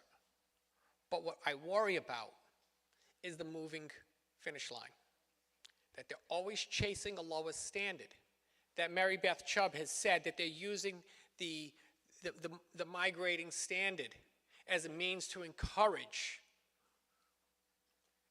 developers of these technologies to enhance removal by new products or tweaking. If you have a system that was built pre-95, prior to 1995, there's a good chance that it might be a complete redo. And if you have a system that was built, prior to 78, there's an even better chance. I can't condemn without looking at, you got to get into the individual site conditions. So it's a little bit difficult to answer that question. But you are not guaranteed, if you have a system that went in after 95, that that's all you may have to do if that's the product that comes up. Because you're probably going to, you're altering a system, so you're going to probably have to do a Title V inspection. They really haven't addressed that in the code. I always call DEP in their revisions to Title V hodgepodge, because that's just what it is. We've identified some areas in the code already where this hodgepodge nature has already resulted in regulations that are not well-serving. So if you're going to, it doesn't make sense to put in one of these units if your system is hydraulically failed. So you may be looking at a whole redo, and you didn't know it until you got into it and you opened up the D box and the whole thing is flooded. In the back, there's somebody that wants to speak? If you could just hold to the mic, sir. Thank you. You mentioned earlier that 14% of the problem was due to the septic issue? In the Slocum River, according to the approved report. 14% is itemized to septic systems in the overall scheme of controllable and uncontrollable nitrogen for Slocums. The remaining 86%? It sources from a variety, including fertilizer, agriculture, landfill. So if you have a landfill, it can still be leaching out small amounts as the cap continues to reduce the amount of liquid that transfers through it. We got the one over here on Russell's Mills Road. Impervious areas. So it's raining today, there's nitrogen in the rainfall, and what happens is if that rainfall falls on the pavement, it goes from the pavement into pipes and into water, whereas if it falls into vegetated areas, you have some opportunity for attenuation where the plants uptake it. So 90% of the problem is not due to the septic issue, correct? 86% of the problem is not septic, and then when we get into the controllable, that's why we're focusing on those pie charts right behind you, where we're trying to solve in the Slocum River watershed a problem when we only could by going after 14%. No, I understand what you're saying. I'm just focusing on the fact that there's such a small impact with respect to the septic issue that how can they credibly believe that that is going to resolve anything? But yet, that's the focus right now, is to put it on the people with the septic issue. That's what they want to do. But in reality, isn't that just a simple way, there's a simple way to just defeat that issue by pushing their effort onto the 90% and not the 14%? So there is, the Slocum's has, I think, like a 50% contribution of nitrogen from wetlands, so we can't even touch that. So there's some things that are just completely untouchable because of the vast wetland area along the Pascamanskett, Acushnet Cedar Swamp, Turner's Pond. I don't mean to interrupt you, but I understand that there may be other areas that we can't touch. For instance, you indicated that the state owns a property that nobody is able to do anything with, apparently. I'm just focusing on the fact that this 14% is not going to have an impact on resolving the issue. So why is it that that's the focus of the effort? Is it political? Is that what we're really talking about here? Window dressing to say we're doing something? I mean, is that it? You know, I completely understand where you're coming from. That has been, you know, some of the concerns that we've raised and why it's so concerning when you look at the consequences of a watershed permit. Because 14%, they want us to go after 14% of the problem, and if you only go after 14% of the problem, are you going to solve it? No, you're not going to solve it. And I understand what you were saying, that the other side of it, the watershed permit, is going to cost a lot of money. But that still doesn't address the issue that the people who have the septic replacement, or however you want to phrase it, are not doing anything to help this problem. Even if we all said here, okay, you know, great, we'll go out tomorrow and put the whole thing in, even though you don't have any regulations, you have no science, you have nothing. Forgetting all that, even if we did all this, what's the bottom line? What have we resolved? And that's why Nothing. we want to make sure that everyone is get a chance to, you know, to talk about this, because, you know, a lot of people are looking at the watershed permits as like the solve-all, and I'm skeptical on that. It's great to have goals, but to be essentially nailed to the wall on your performance when only 14% is really what you're going to be able to go after, that's a problem. That sounds like a strategy to fail. I think I lost my, it also is the line of least resistance. If you're going to attack the 14%, you're in the line of least resistance, because the major portion of the problem is not being attacked. So the smaller numbers, smaller group, easier to put something over on them. We can always say that in Massachusetts, we were doing our political duty. We were helping the environment, when in fact, the only thing that they did was cost a lot of people who need that money to pay it out for something that just isn't going to work. That's what it seems to me, listening to what's been going on here tonight. Thank you.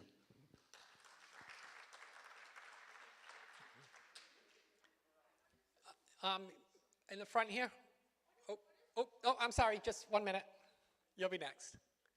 Sir. Hello? Okay. I was actually going to build upon what he said, in the sense that this still comes back to a town issue to me. If you go after the septic owners first and it doesn't achieve the goals, which you've said they're kind of undefined, and we're still talking about putting in unproven technology at this point, isn't it logical that the next thing the DEP is going to come after is the town, to then help mitigate the rest of what they consider the issue to be? And for all these people who, including myself, who have septics, if we spend the $50,000 to put in a septic system, and then the DEP comes after the town's going to turn around and tax us further? I completely understand and get where you're coming from, because that is my concern as well, that we're going to spend all of this money, and either with option one, because we've heard a statement that was mentioned at that meeting in Falmouth that Mr. Fay referenced earlier, in which this, you know, quasi-official said, Mass DEP doesn't want the 5-year. And the official went on to further say that the goal was to interfere with local politics, to put such a burden on the homeowners, that they would change politics and cause politicians to make these difficult financial decisions, whatever those decisions are. Because what perplexes me is, well, we're going to propose sewer? Well, who's paying for that sewer? The people. But what's really concerning in that is that essentially what that identifies is that they're using the homeowners as a political pawn with the 5-year. They're saying, we don't want the 5-year, but we really want the watershed plan, because that is going to put the towns into this regulatory regime where we can puppeteer them to try to get them to do other things. But we can't make them do the watershed permit in and of itself because of Proposition 2.5. Because if they only offered that to us, the state would have to pay for it all, because it would be an unfunded mandate. So you all are being used as a political pawn. Right, and Because so, we have to remember that when someone serves on a committee for a purpose, they're considered a state employee. Even if they're not paid, they're held to the status of being a state official. So it's important that that was said. I appreciate those comments, that Mass DEP doesn't want the 5-year.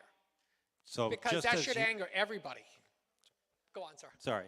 So just as you're doing, which I very much appreciate, all of our local elected officials should be speaking up on this matter. This is a town thing. You know, I can't speak on behalf of them. I am a servant to elected officials. You know, you can certainly express your concerns to them. Various web pages may have, or they may have their emails, or you can certainly reach out to the professional staff. But I do know, like the select board, you can check their agenda on Thursday, which is posted online, and if it's on there as a topic, it is an open meeting in which you can attend.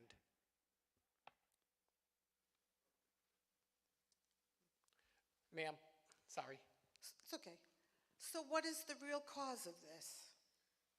I mean, why is this happening? If it's not that, then what is causing all this pollution? We live here in southeastern Massachusetts. When I started working for the town in 1995, I was actually hired because of all the development going on. And we were building out 150, houses a year at that time. We're down to about 30-ish, 35. And that's a plateau. It's like, well, everything is so busy. But I've seen the numbers that get reported to the state. We are a very semi-urbanized watershed. And that semi-urbanization results in a lot of sources of nitrogen. Now, when I look at the Slocum, why we showed that picture earlier, is that it's got indigestion. It's choked up. That sand there is a big problem. And I'm glad that Buzzards Bay is taking the lead on it, because that's going to cost significant money that the towns don't have. And hopefully we get something from it. I know after Hurricane Bob, they looked at that. But we also know that we have new sources of nitrogen that come in.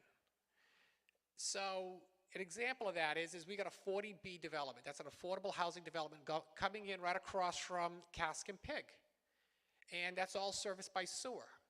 That's going to take that area and turn it into a high-intensity land use with landscaping and pets, more sources of nitrogen, even though there's no septic systems. Impervious areas where the rainfall, lands on the surfaces and runs off.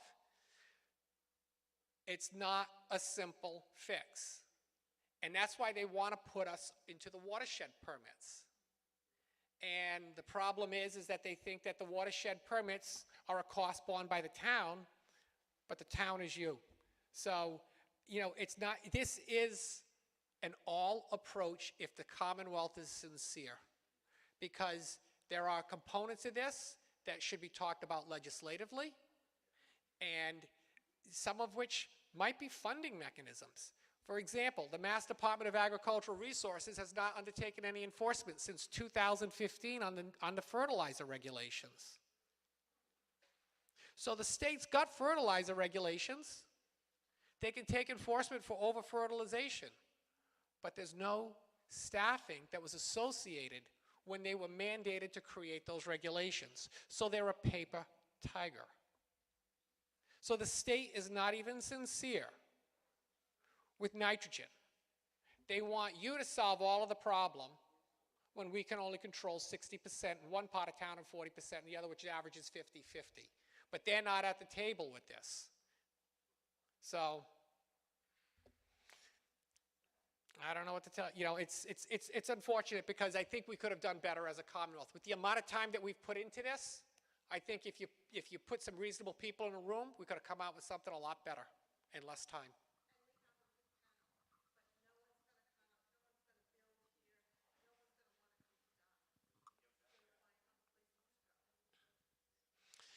There's nobody that I've talked to that, everybody realizes that the equity in their property also ties to their community, their town. Sir. Just a quick question that I've not heard any numbers. What is the acceptable level of nitrogen in the Slocum River, and what is the level today? The level varies by the location. So in these reports, and I believe that we have it online on our website, the Slocum River, Little Rivers TMDL, they will show you what's called sentinel stations that are located throughout the Slocum River. And they will advise in that report as to what the level was when they undertook the study in the early 2000s. And then they also say whether or not that is an exceedance, in other words, it's polluted, or it's meeting standards where that it would be expected to be a healthy level. So that is on their TMDL report. I think one of them is I think it might be 0.337 milligrams per liter, but don't quote me on that. In the outer harbor, not the outer harbor, the outer river near the mouth. I don't quote me on that because I've been looking at so many of these reports. It's becoming dizzying. I'm just using that as a number. Let's say it's 0.33. That's 33 thousandths parts per million? And what effect will that 0.33 have if all 2,000 leach fields, by everything I'm hearing is that we have a high density soil that doesn't really leach the material like it does on the Cape. So who's done any study that would prove to anybody that updating all of these leach fields with the top of the line equipment would have any effect on that river? Any more effect than if you ban fertilizer in the town of Dartmouth and you dredge that river? I have a feeling, not being a scientist, you'd probably come up with a better solution. Or a better number, 0.33. That's like the interest rate you're getting at the bank right now, folks. Yeah, again, don't. 0.33, which means you can buy a cup of coffee at the end of the year. That's the analogy. So $50,000 in the ground to get a cup of coffee. So the state can say it's done something. The one thing I want to just point to real quick, I know a lot of people are leaving and want to get going. Mr. Fay asked earlier about some testing we did with composting. We tested a freshwater pond that was receiving leachate runoff. I think the number was 70 milligrams per liter. That's higher than most people's septic tanks. And you know what DEP did? Nothing. You're correct, sir.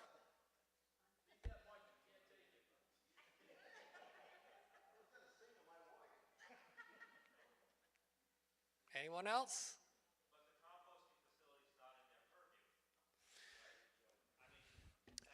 I believe we have a slide back there. It shows a picture of the green pond that we tested, full of algae. And there's a comment by them. I think they say something to the effect of, clearly there's a problem, but we're still waiting.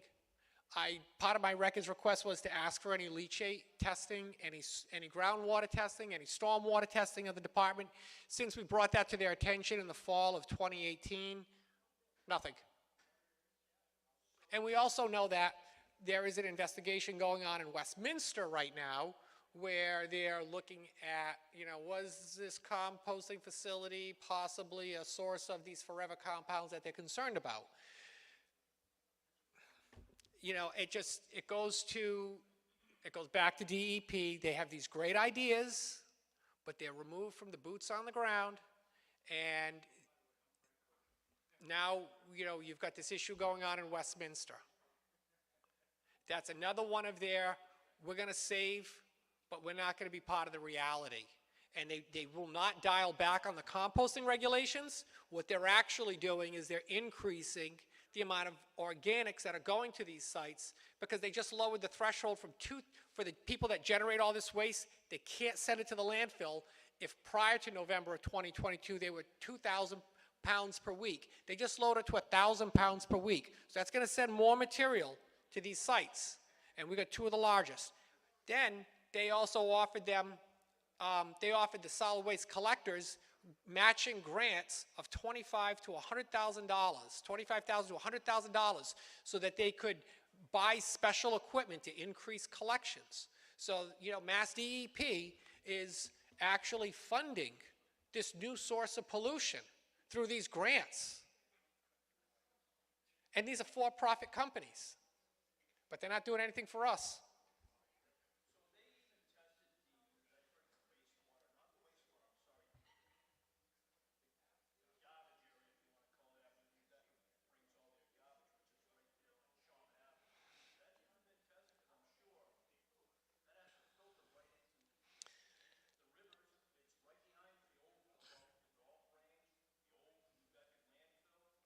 That's my recollection, and it gets back, this was going to get into more DPW type.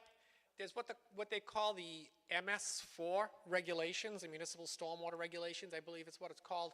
And those are EPA regulations that municipalities have to hold a permit for, because we have point source discharges from our stormwater systems.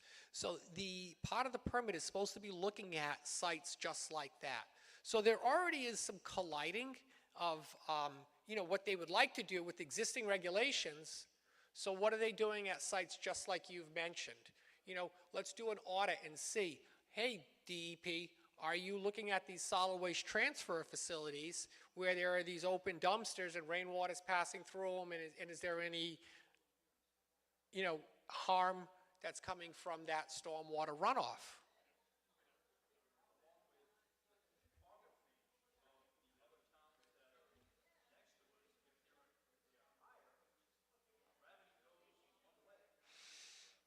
That's been one of the disappointments in all of this, is that DEP didn't do a decent job identifying as to the vastness of these drainage basins that we call watersheds. So there are people that are living up on Quanapog Road. The furthest thing from their mind is the east branch of the Westport River. They think of a large water body probably of Long Pond, and they're in the east branch of the Westport River watershed. Yellow Hill Road. Yellow Hill Road, Copacabana Road, that's all in the east branch of the watershed. And, we got parts of New Bedford that's in the Slocum. Thank you.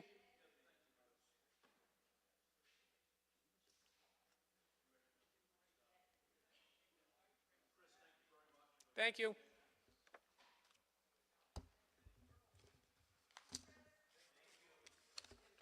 Thank you.